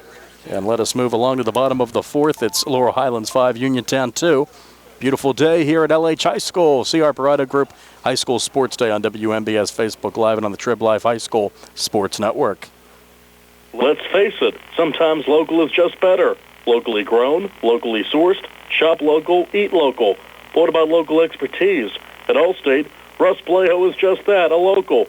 So contact Uniontown area Allstate agent Russ Blejo so Russ can help you with protection that's right for you and the things you love most. Allstate, are you in good hands? Subject to terms, conditions, and availability. Allstate Fire and Casualty Insurance Company and Affiliates, Northbrook, Illinois. Bad hair day? Bad day at the office? Bad day behind the wheel? Hey, stuff happens, even to the best of us. At least your car insurance rate doesn't have to take a hit. Get Erie Rate Lock from Erie Insurance. Gives you a great rate that stays put until you change a car, driver, or your address. Plus, seriously good service. Now that's something to smile about. Your Erie agent in Uniontown and Ross Traver Township is Sproul's Insurance Group, 724-437-9812, or go to SproulsInsurance.com. Erie Rate Lock does not guarantee continued insurance coverage and is not available in all states. Pizza, beer, atmosphere. It's all at Mom Maruca's Pizza, located on Barton Mill Road in Uniontown. Mom Maruca's is your prime spot to enjoy local high school sports. Family owned and operated, the Sampson family carries on the tradition of homemade pizza, salads, wings, and the best Italian hoagie and homemade bruschetta in town. Mom Maruca's is open Monday through Saturday from 4 to 10 for indoor and outdoor dining and takeout. Don't forget Mom's catering services for your next party or gathering. Call 724-438-9066 or visit MomMarucaPizza.com for their menu and live music schedule. School baseball here on a Saturday afternoon. Bottom of the fourth inning is the Laurel Highlands Mustangs lead the Uniontown Red Raiders by 3, 5-2. Right-hander Dean back for what he hopes is his first full inning of work as he faces the number 2 batter for the Mustangs, center fielder C.J. Gesk, who's been hit by a pitch, scored a run, and grounded out to second. Mustangs look to add on. Yeah, Coach Dean trots out to third. Yeah, sorry about that, Nick. I just was going to say that Dean able to get out of that bases loaded jam with one pitch, getting that fly out by Sankovic to Cam Jackson. Great job of squaring again as Gesk, but taking a ball as that one goes to the backstop. And Mustangs do square around a lot, and Gesk at the infield charging in, at least nails down at third. A little timeout here. Get the ball out of the way. 2, 3, 4 batters for LH this inning, up 3. Fastball is in the right field for a base hit. That'll get down. First hit for Gesk. And the leadoff man's on again for the Mustangs for the second straight inning. Brings up second baseman Frank Kula. Kula so far today walked twice. Able to score a run in that third inning. Has a man on with a nobody out. LH up 3. He's been busy today. Has the white jersey dirty here already in the fourth inning. Throw over. Swipe tag not in time by Musco is back. Sliding in safely as Gesk. Nice move there by Clay Dean. Maybe cut that lead down a little bit by C.J. Gesk at first. Dean comes set out of the stretch, throws over again. Another swipe tag by Musco. Back in safely. Sliding it on his stomach is Gesk.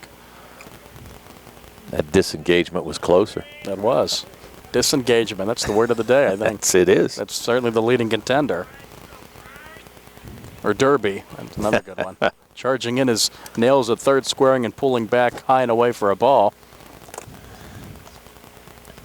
Kula. Wise not to go after that one, 1-0. O'Brien on deck. Cleanup hitter. And they're giving Kula a big hole as well on that right side of the infield. You have Kuhn shaded towards second base, and with Musco holding the runner. Another throw over, but not close. No tag needed. Kula with a lot of room there if he can shoot one down on the right field side. 1-0, squaring and stepping up in the box, but taking again 2-0. That one was high and away. Gets the sign from head coach or manager Yeoman.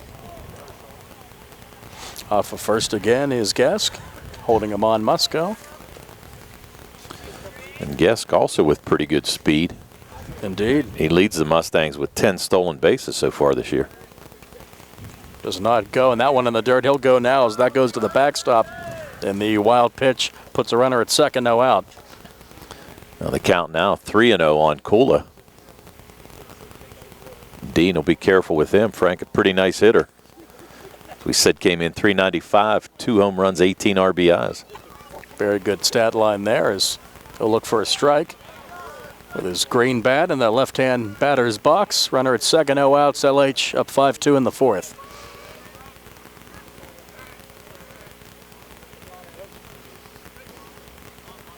.3-0 from Dean. Fastball, the knees 3-1. Taking all the way was Kula. Guess with the little lead off of second. Yeah, not very much. Not very much, and Grego at short off the bag. Everyone else at their normal position on the infield. Kula gets the sign from Mr. Yeoman, ready to go for the 3-1. Dean here in relief. Down 3 in the fourth, squaring and taking a strike. Now the count's full at 3-2, right at the knees. Interesting. Showing bunt, but let him swing away. I would agree. Definitely will here. See who wins this battle here as Dean checks on the runner. And that's strike 3. Pitch low in the zone, but that one found the strike zone to Kula as he strikes out looking. A backwards K, one away. That's the first strikeout by Clay Dean. Dean's now gone 2/3 of an inning, giving up a hit. Runner at second, one away for Braden O'Brien. Struck out looking, hit by a pitch, and scored in the third. Dean's first offering is a fastball to O'Brien, ball 1. See what the cleanup hitter can do with that .232 average. The senior with 8 runs batted in. Looking for a gapper here.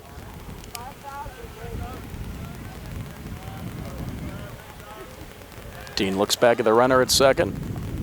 Slight lead for Gesk. He's able to single and get to second on the wild pitch, and he gets to third on a wild pitch. Runner now 90 feet away with 1 out. Count goes to 1-0. 2-0, I think. 2-0, yeah, that's right. Yep. 2-0. That's right. We had one earlier. 2 balls, no strikes. O'Brien looking to pick up his 9th RBI. Now infield coming in. This one roped into right center and not able to corral that one as the center fielder Thomas off of his glove. Run will trot home. And sliding in ahead of the throw, safe in a second, is O'Brien. And the Mustangs add on. They're up 6-2 in the fourth. We're going to have to give O'Brien an RBI, obviously, on that one, because Gesk would have scored no matter what. How do you want to score that, though? Tough play, yeah, in center field as Thomas had the ball hit his glove. I guess we have to give an E8 there, but an RBI indeed for O'Brien. And a 2-base error, or is Coach Musco now going out to talk to the base umpire? I think he's trying to challenge O'Brien, maybe on the overslide.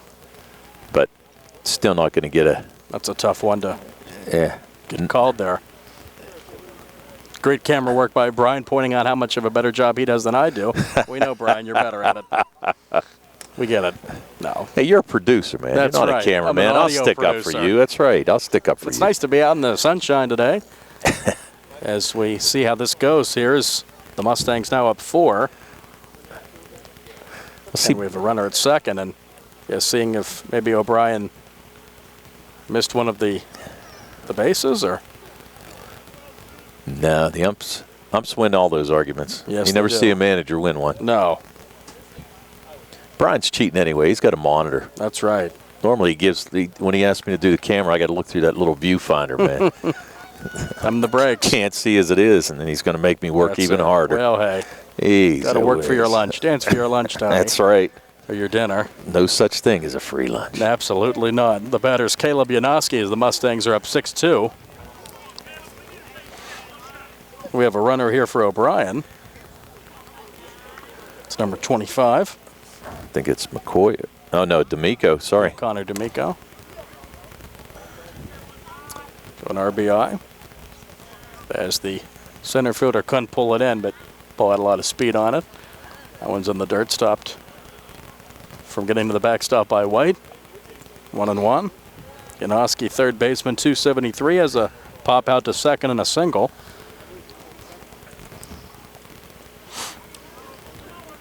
Again, not a very big lead down there by Connor D'Amico.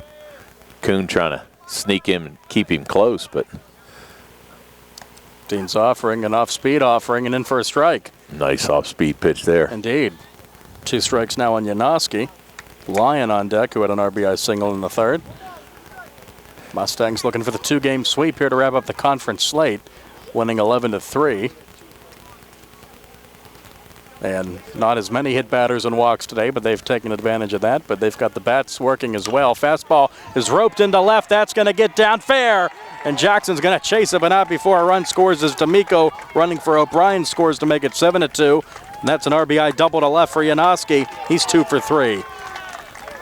Janoski again with an RBI. That's his 12th of the year. As Connor D'Amico able to score easily on that double. So now brings up Noah Lyon. And Lyon has an RBI single. Mustangs up 5. They have to like how they've played the last few games. And the Red Raiders can't be encouraged about how they've performed. Still not over, but they've been outplayed thoroughly in these 2 games. Well, and you know that Coach Yeoman wasn't real happy with the way they played against Ringgold. Actually, that one on Monday, blowing a no-hitter effort through 6 innings by Kravosky and losing the game. Indeed. Kravosky, great last night. 6 innings in the win. Dean's going to look for another baseball. Not happy with that one. And Lyon, the freshman, looking to maybe put this away. A hit would extend the lead to 6. 3 more at-bats for the Red Raiders.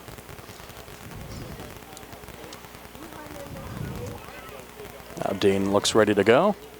Bright orange bat for Lyon. If you're listening on the radio, runner heading for third.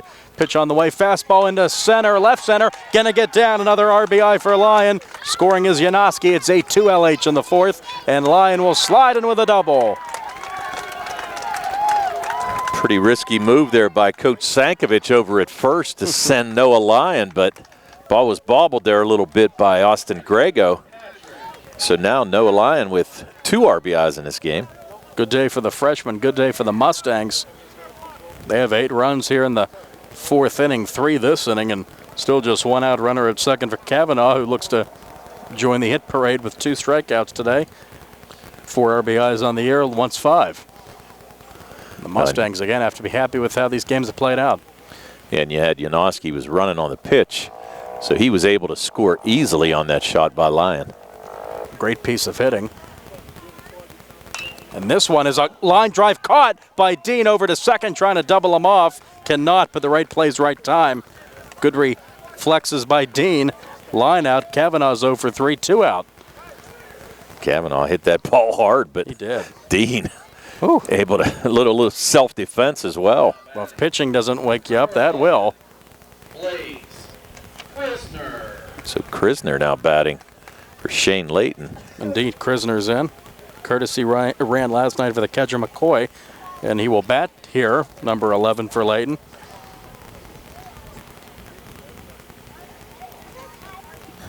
Layton. So he's fresh, and see if his fresh legs or his fresh eyes can get a 2-out RBI.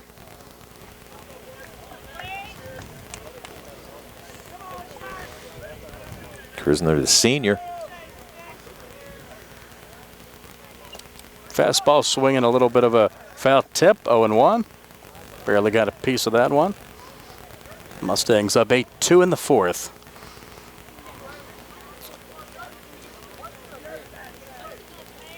Three runs on 3 hits in the inning.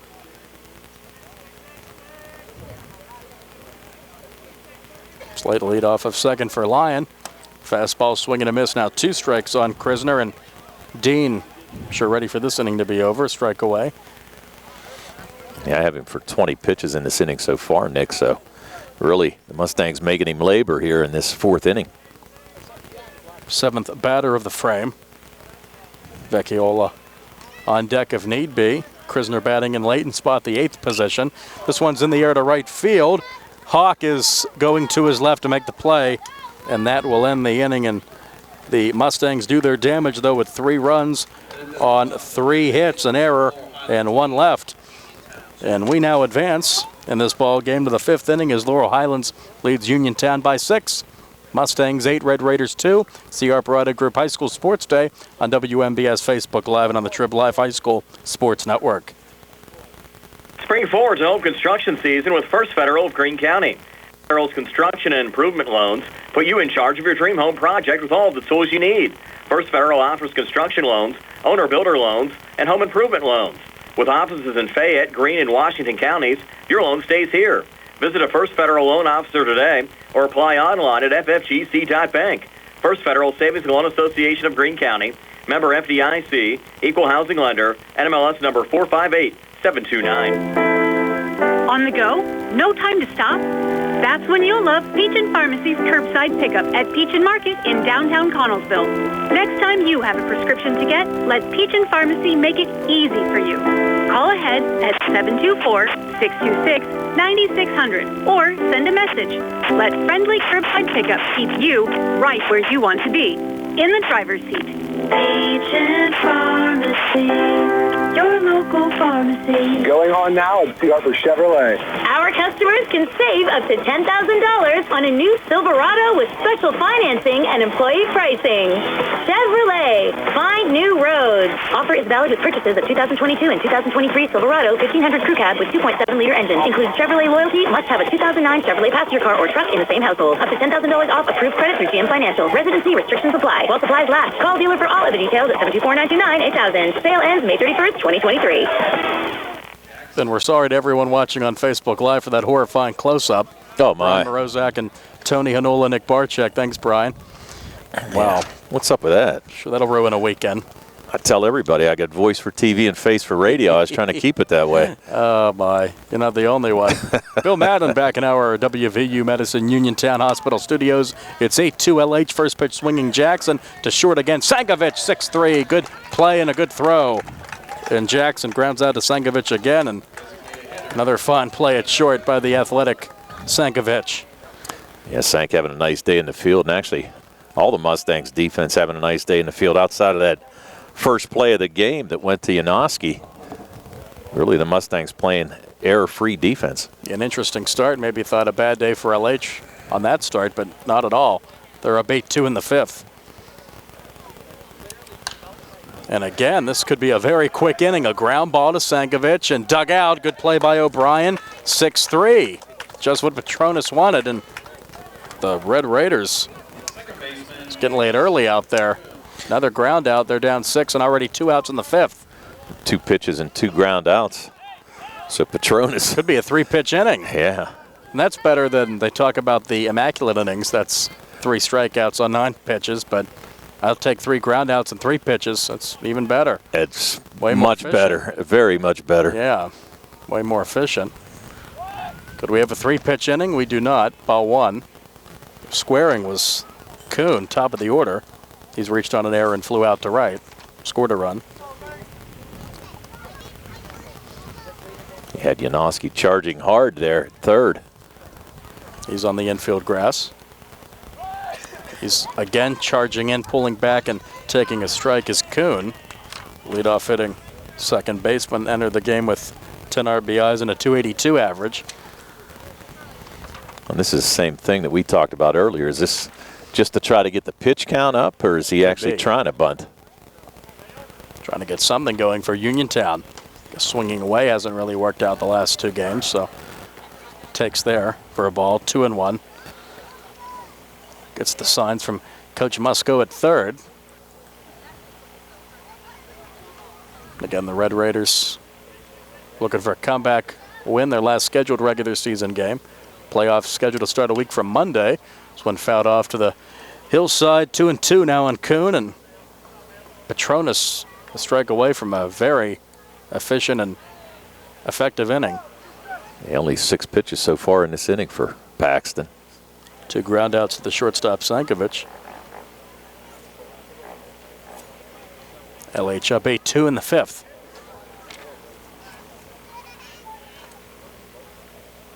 Two-strike offering, fouled off and down in a heap goes Kuhn. He got the brunt of that foul ball.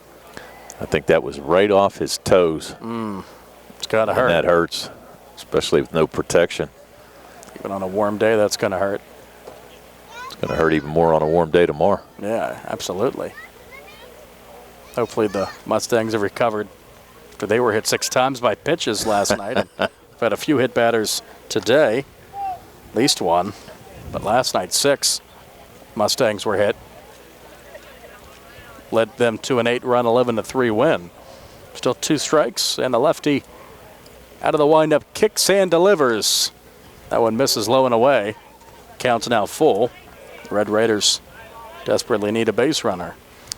Tried to nibble on that outside corner a little bit. Pretty close pitch there. Tough one for Kuhn to take, but able to work the count full. 2 outs, nobody on. And the lefty's ready for his 3-2 offering. Fastball swing and a miss. What an inning. Can't do much better than that. 2 ground outs and a strikeout. 1-2-3. No runs, no hits, no errors, none left. Bottom of the 5th at Landman Field. Laurel Highlands leads 8-2 over Uniontown. See our Parada Group High School Sports Day on WMBS Facebook Live and on the Trib Live High School Sports Network.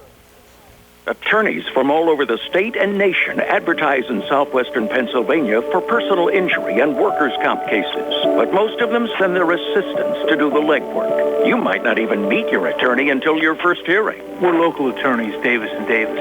We meet directly with our clients, including free consultation. There are no fees until you receive money on your case. If you've been injured, call Davis & Davis, representing you and your neighbors yesterday, today, and tomorrow. Phone 724-437-2799. UPMC Centers for Rehab Services on Wayland Smith Drive offers cutting-edge physical therapy. Jim Burns and his staff are residents of the community, treating sports injuries, neurological conditions, back pain, sprains and strains, joint replacements, hand injuries, and other conditions. They treat you efficiently and safely by taking all necessary precautions while disinfecting the clinic regularly. All insurance accepted. Experienced therapists.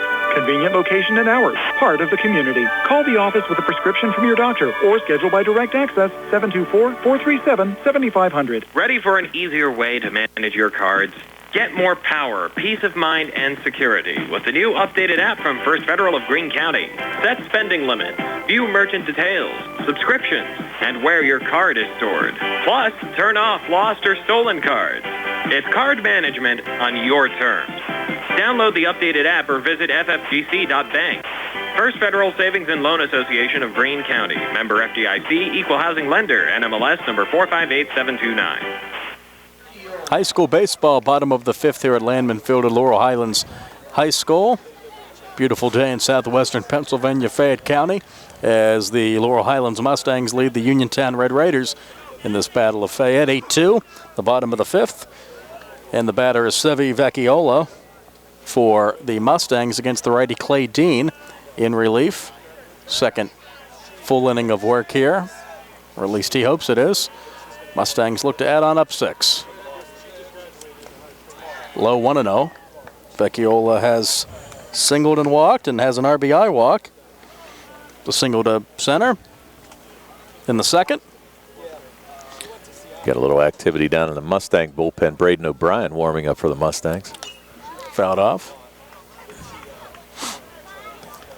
O'Brien, the right-hander, indeed working in right field. Going to zoom up on that. Great camera work.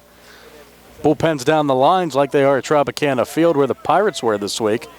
And Wrigley used to be like that until they built new bullpens in the outfield. But old-fashioned to see those bullpens in the field of play. I think the Trop's the only stadium like that, also the only dome still in use. Could have used a dome this week. Oakland, yep, that's right, Oakland Coliseum. Thank you, sir. Could have used a dome this week here for high school baseball. No, for sure. I hate baseball indoors. I'm sure most people do, but it would have been nice to get games in, even under a roof. Oakland's not, but they have bullpens on the field of play. We know what we're doing, Brian. Brian can't even hear us, and he's yelling at us. Oh, he's listening. He's listening. He's listening. They're going to be in Vegas anyway soon, the A's. So. It sounds like it. Dean's ready. The right-hander delivers fastball, fouled off by Vecchiola. 2 balls and 2 strikes on the leadoff hitter of this inning. Top of the order, Sankovic on deck. It looked like he might have tweaked some. Did he foul that off his foot, too? He did, yeah.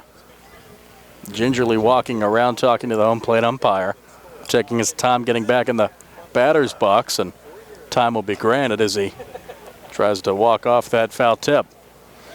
Well, he tried to call timeout there, and fortunate enough to get a piece of it, but tried to call timeout and was not granted by the ump. Probably a little bit late in the count there. A little bit. You know. Happens a lot in Major League Baseball. Pitchers in his windup and time is granted. Dean comes set out of the stretch with nobody on. Kicks in, the right-hander delivers off speed low. And it goes to 3 balls and 2 strikes. I believe that's the count. There we go, 3-2. Vecchiola looks to get on and turn the lineup over. Mustangs batting up 8-2 in the 5th. Time granted as Dean was ready to throw, and he's not happy time was granted. It takes a lot of time, though. I mean, really, yeah. You know, you've got the batter set and ready. It just seems to take a lot of time before he decides to throw. And now he's ready. Well, LH get the leadoff runner on again. Fastball, it's popped up. And back of second. Shortstop and the second baseman going out, but it's the second baseman, Mason Kuhn, who makes that catch on the outfield grass. Pop out 4, 1 away. Actually thought that was going to be a no man's land there for a little bit. The Bermuda Triangle. Yep. But nice job by Kuhn. Get back there and make the catch. Good job to make the infield aware. Grego and the center fielder that I'm going to get this one. 1 away, and it's Sankovic, who's had a fine day in the field. He's walked, scored a run, and he's flown out to center and left, looking to get a hit. Leadoff hitting shortstop at 295, 8 RBIs for number 9, the lefty. Righty Dean delivers, swing and a miss, 0-1. LH up 8-2 in the 5th. And I'm going to guess that you're going to see O'Brien here this next inning, although Petronas, I only have him throwing 63 pitches so far.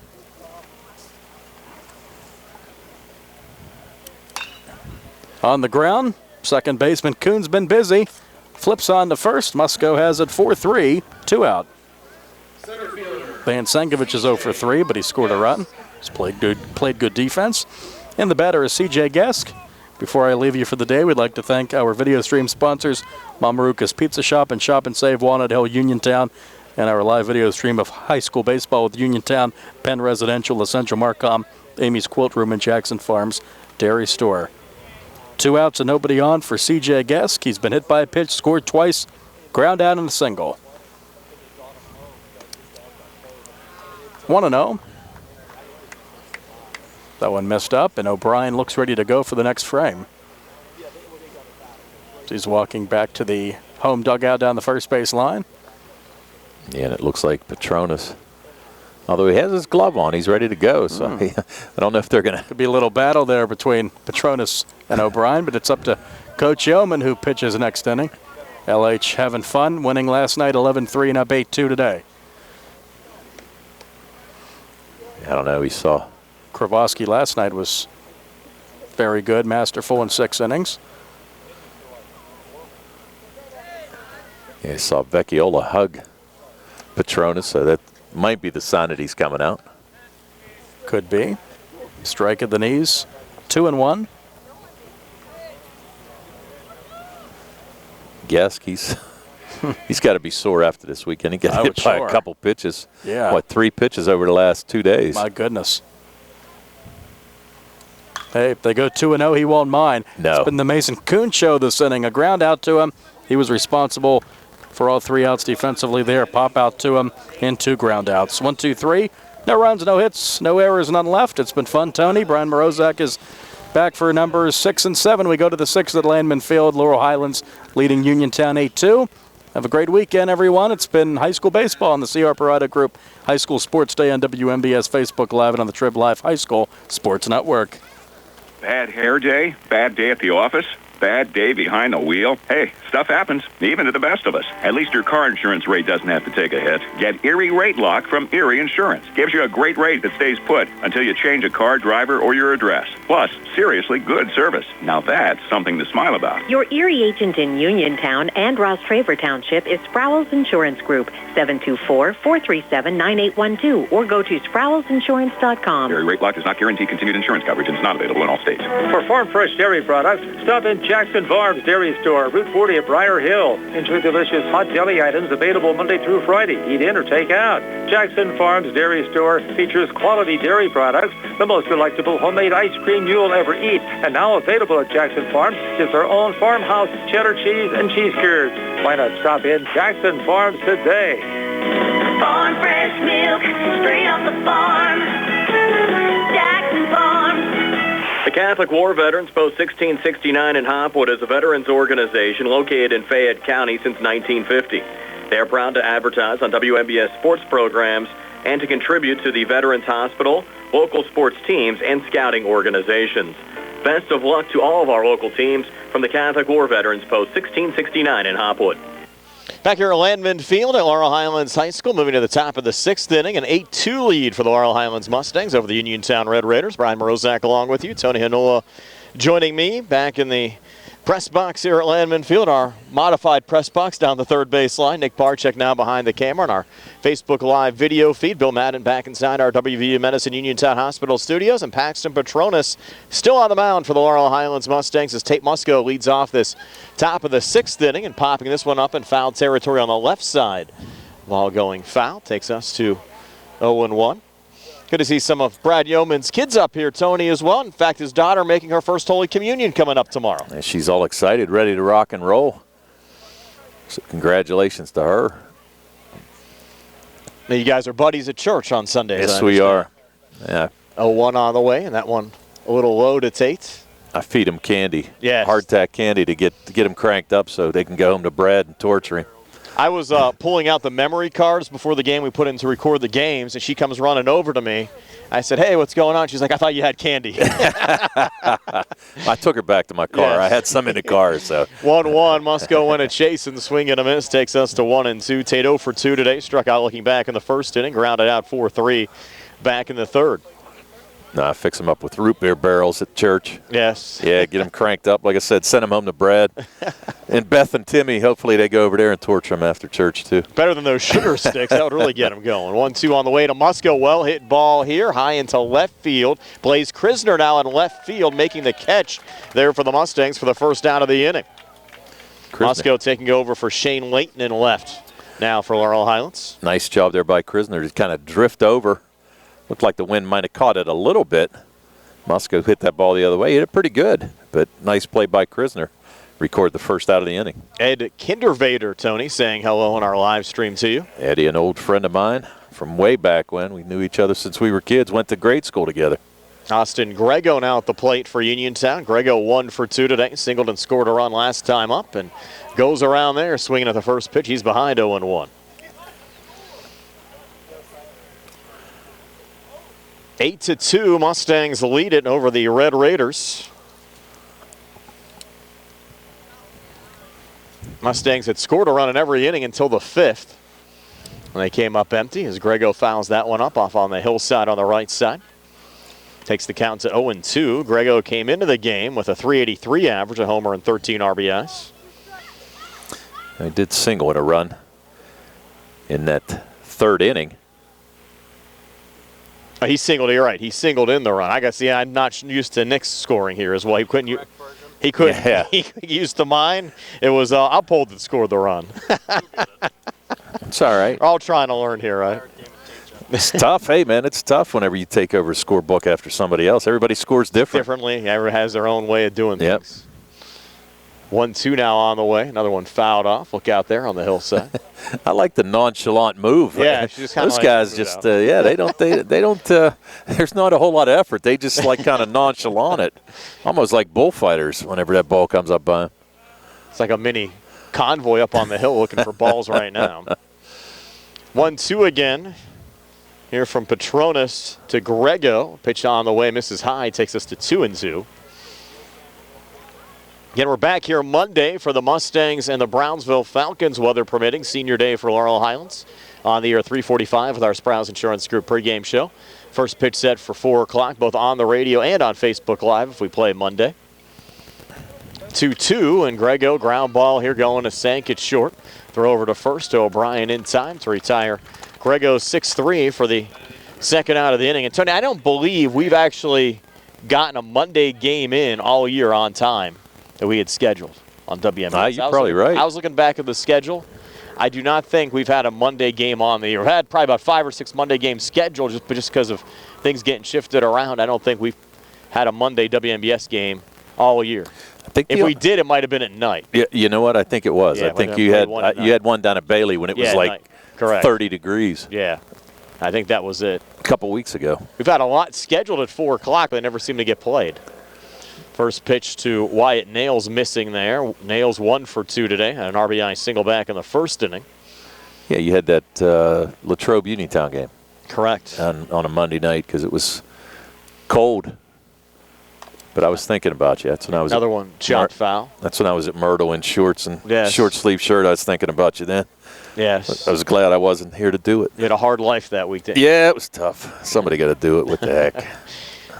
Mustangs by 6. 2 outs, top of the 6th.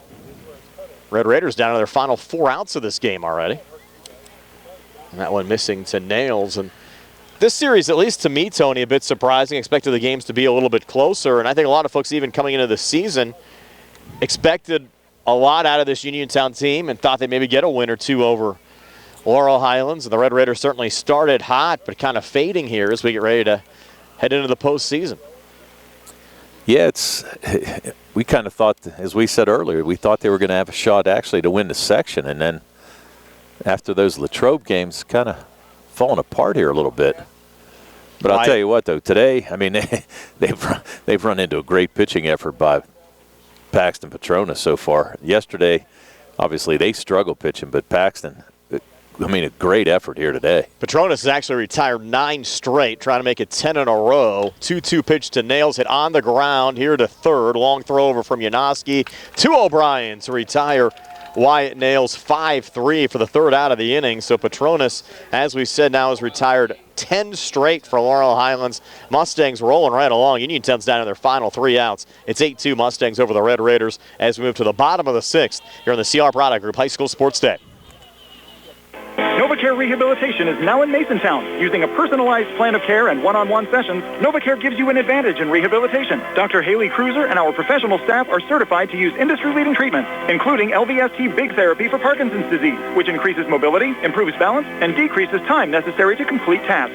These services supplement NovaCare's exceptional orthopedic, concussion, and vestibular dysfunction resources. For more information or to schedule an appointment, call our new Masontown office on Route 21 McClellantown Road at 724-491-5220. Attorneys Bobby Gordon, Shane Gannon, and Tim Witt at Watson Mundorf LLP wish the Laurel Highlands Mustangs and all of our local teams the best of luck this year. Watson Mundorf is a premier regional law firm whose experience and expertise empower it to not only be an advocate for its clients, but also provide them with exceptional service to exceed expectations. With offices in Uniontown and Connellsville, they are local and here to serve you. Call 724-626-8882 for attorneys Bobby Gordon, Shane Gannon, and Tim. UPMC Centers for Rehab Services on Wayland Smith Drive offers cutting-edge physical therapy. Jim Burns and his staff are residents of the community, treating sports injuries, neurological conditions, back pain, sprains and strains, joint replacements, hand injuries, and other conditions. They treat you efficiently and safely by taking all necessary precautions while disinfecting the clinic regularly.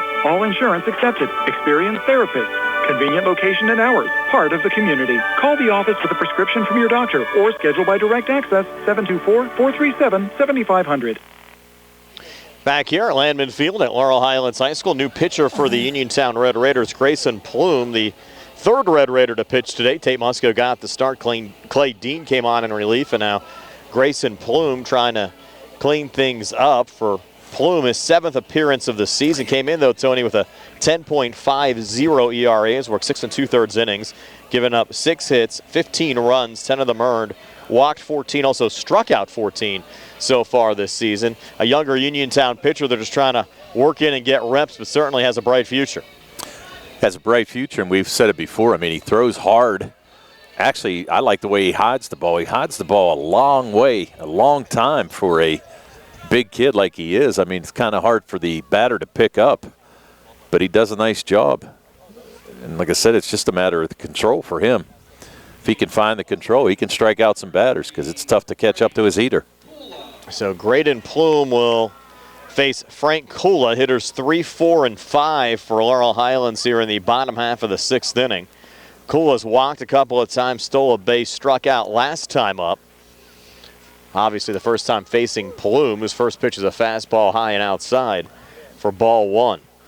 So Graydon Plume pitching now for Uniontown, Kula, O'Brien, and Yanoski for Laurel Highlands here in the bottom half of the 6th. And I'll have to apologize. I think I called him Mason earlier, so. Yeah, I think I might have called him Grayson. It's Graydon Plume. Right. And here's Kula sitting on the ground deep in the hole at second. Tough play, Mason Kuhn, and the throw goes wide. And they're going to give Kula second base as well as the ball went into the dugout. Yeah, he might have beat it out anyway. No, I was going to give him a base hit. I agree. They're going to say Coach Musco's looking for some kind of interference on the bench or whatever, but really, I don't think there's much he can do. I mean, that ball was going to go into the... I think once it goes into the dugout, it's dead anyways. Well, yeah, it was going to go behind the screen no matter what. So, Kula's going to reach on a hit and then make it to second. Let's see what the... before I write it down. Yeah, because you never know. I mean, there's not much the guys on the bench can do. It's if you go...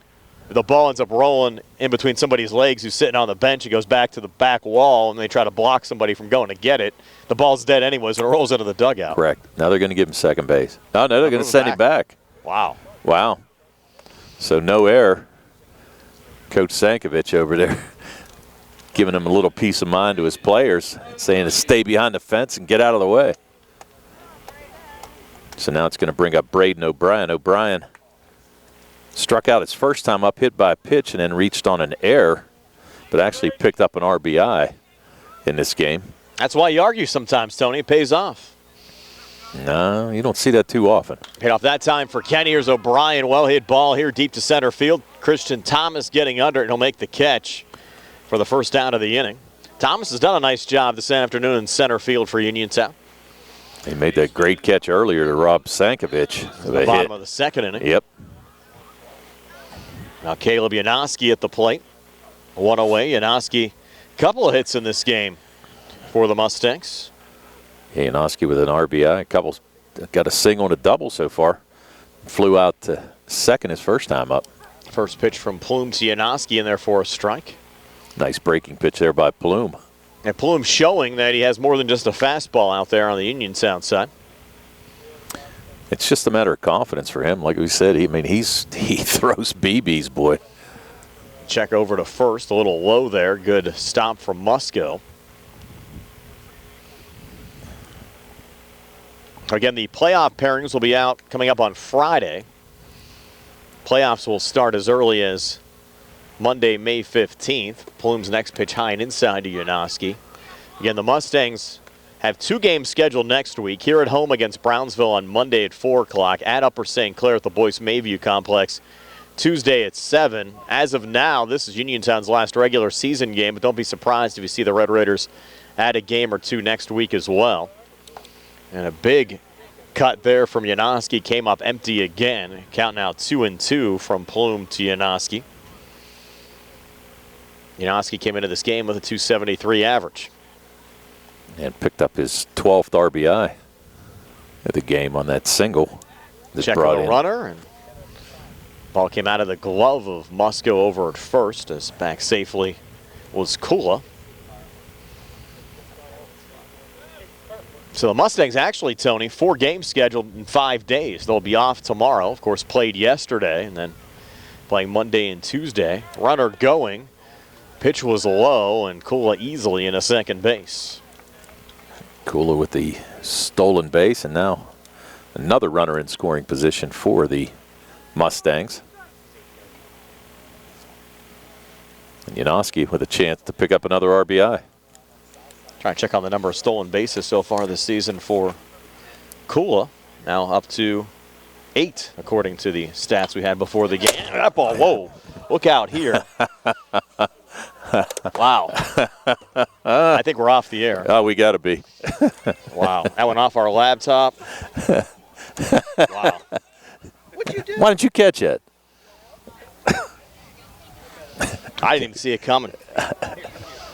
I don't know if this is on or not, Tony. I think we're off. I think it, I don't know if it, yeah. Yeah, we're off. And our laptop's shattered here, too. Is it really? Yeah.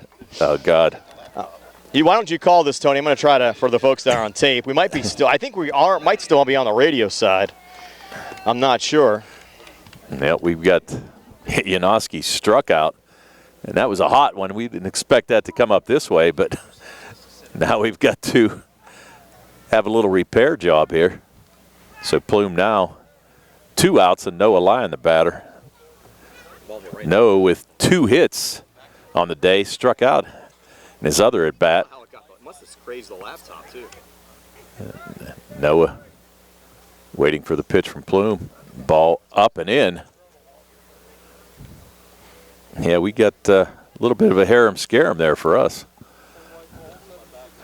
The fans actually had to scatter as well. So now you've got Noah Lyon with a 1-ball count. It's a strike from Plume. Nice fastball in the inside corner. Frank Kula at second base. 2 outs, and the Mustangs leading here 8-2. The Uniontown Red Raiders will be down to their final 3 outs of the game. Inside, nice take there by Lyon. So 2 balls and 1 strike. And I think Brian fixed things up a little bit.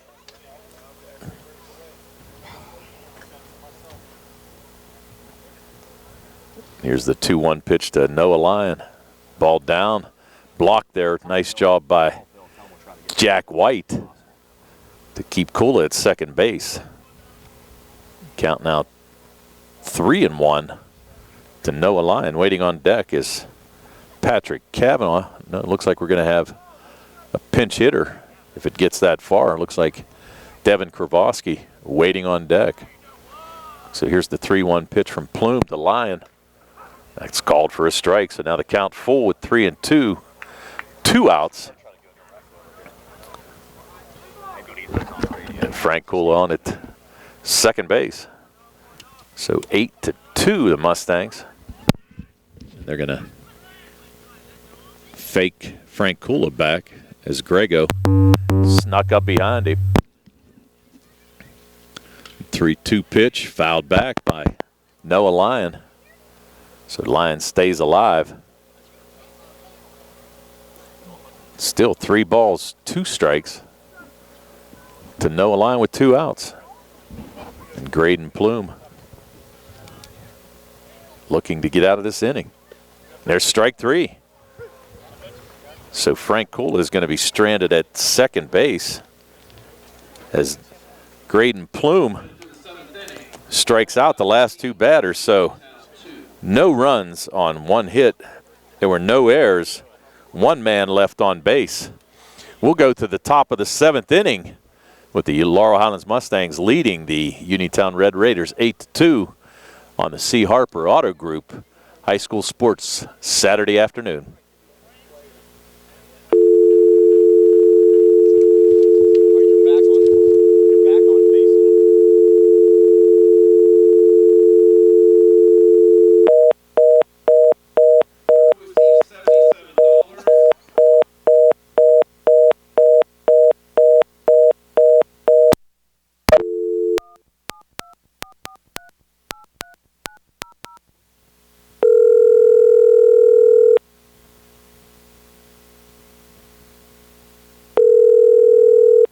month ago. They said the March 24th blast at the R.M. Palmer Company, which killed 7 workers and injured 6 others, was a, quote, natural gas-fueled explosion and fire, but the findings don't state exactly what may have led to the explosion.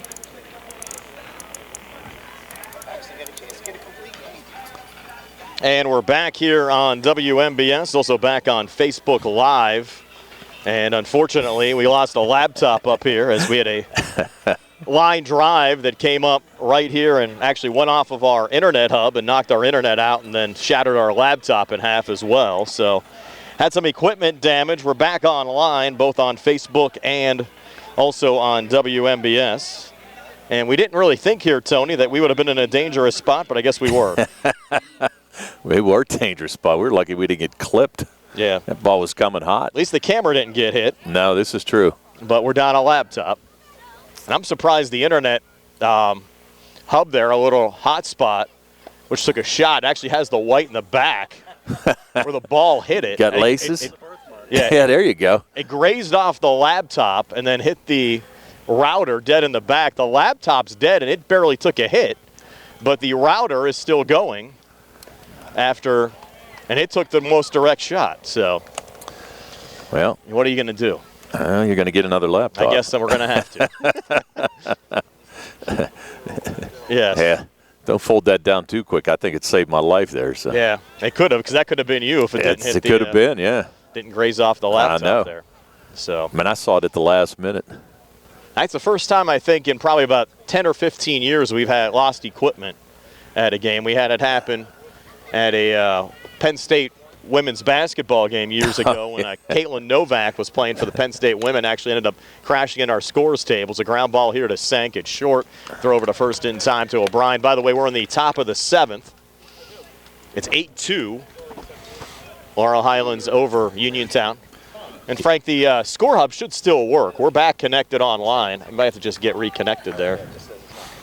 And we can we'll recap the last inning for you. So for the Laurel Highlands Mustangs, Frank Kula had singled. Braden O'Brien flew out to center fielder Christian Thomas. And then both Caleb Janoski and Noah Lyon were struck out by Graydon Plume to end that inning and strand Frank Kula, keep the score 8-2. So now Paxton Petronas working on a complete game. Already has 12 ground ball outs here today to go along with 4 strikeouts out of the 19 outs so far. As Thomas ground ball going to Janoski at third. Throw over to first in time. So we're just an out away right now. 2 away here in the top of the 7th. Red Raiders down 6. And it's going to be Tyler Hawk coming to the Red Raiders for their last opportunity here at the plate. Hawk has grounded out to Sankovic at short and struck out his last at bat. And Petronas looking for the complete game here for the Mustangs. Pitch in there for a strike to Hawk. 0-1. I'm still surprised that router survived. I did not expect that to come back on. Now the 0-1 to Hawk. Swing and a miss. Count moves to 0-2. I stand corrected. He has 13 ground ball outs. And very effective. Yeah. Out of his 20 outs, 13 ground ball outs, 4 strikeouts. I'll try to finish it off. That one high and inside to Hawk.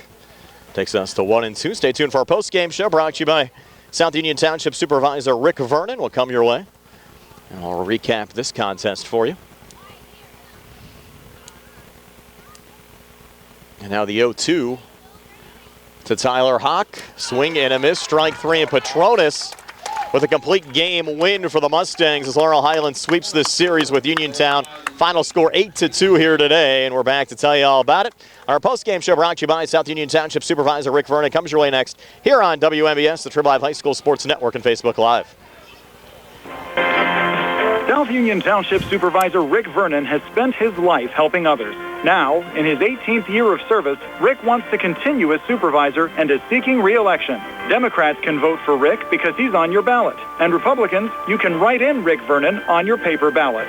Let's keep a great team together so Rick can continue to work hard with fellow Republican supervisors Bob Schiffbauer and Jason Scott.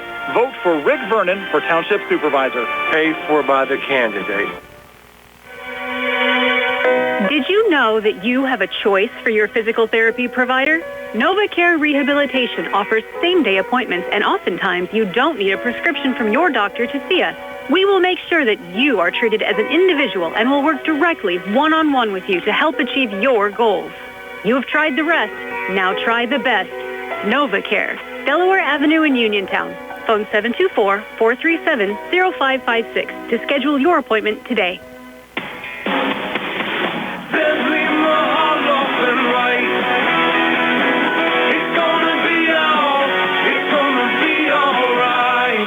Filing for bankruptcy is not something that anyone wants to do. Good people sometimes run into hard times, and they need help. Hi, I'm Dan White with the law offices of Zebley, Mahalev & White, and I'm here to help. If you're faced with insurmountable debt and are out of options and you need help, give our office a call today. Allow us to help you understand your rights and options under the law. Filing bankruptcy is not the end of the road, and if you're struggling with debt, it very well could be a new beginning. So stop worrying and take action. Give our office a call today at 724-439-9200 or click on zeblaw.com for more information. Zebley, Mahalev & White, local attorneys helping local people. Let us help you fix your life. Zebley,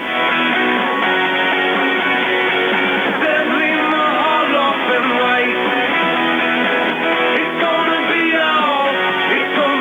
all right. Does your car sound like it's saying, "Trade me in, trade me in," every time you start it up? Well, go to Ford of Uniontown and trade it in.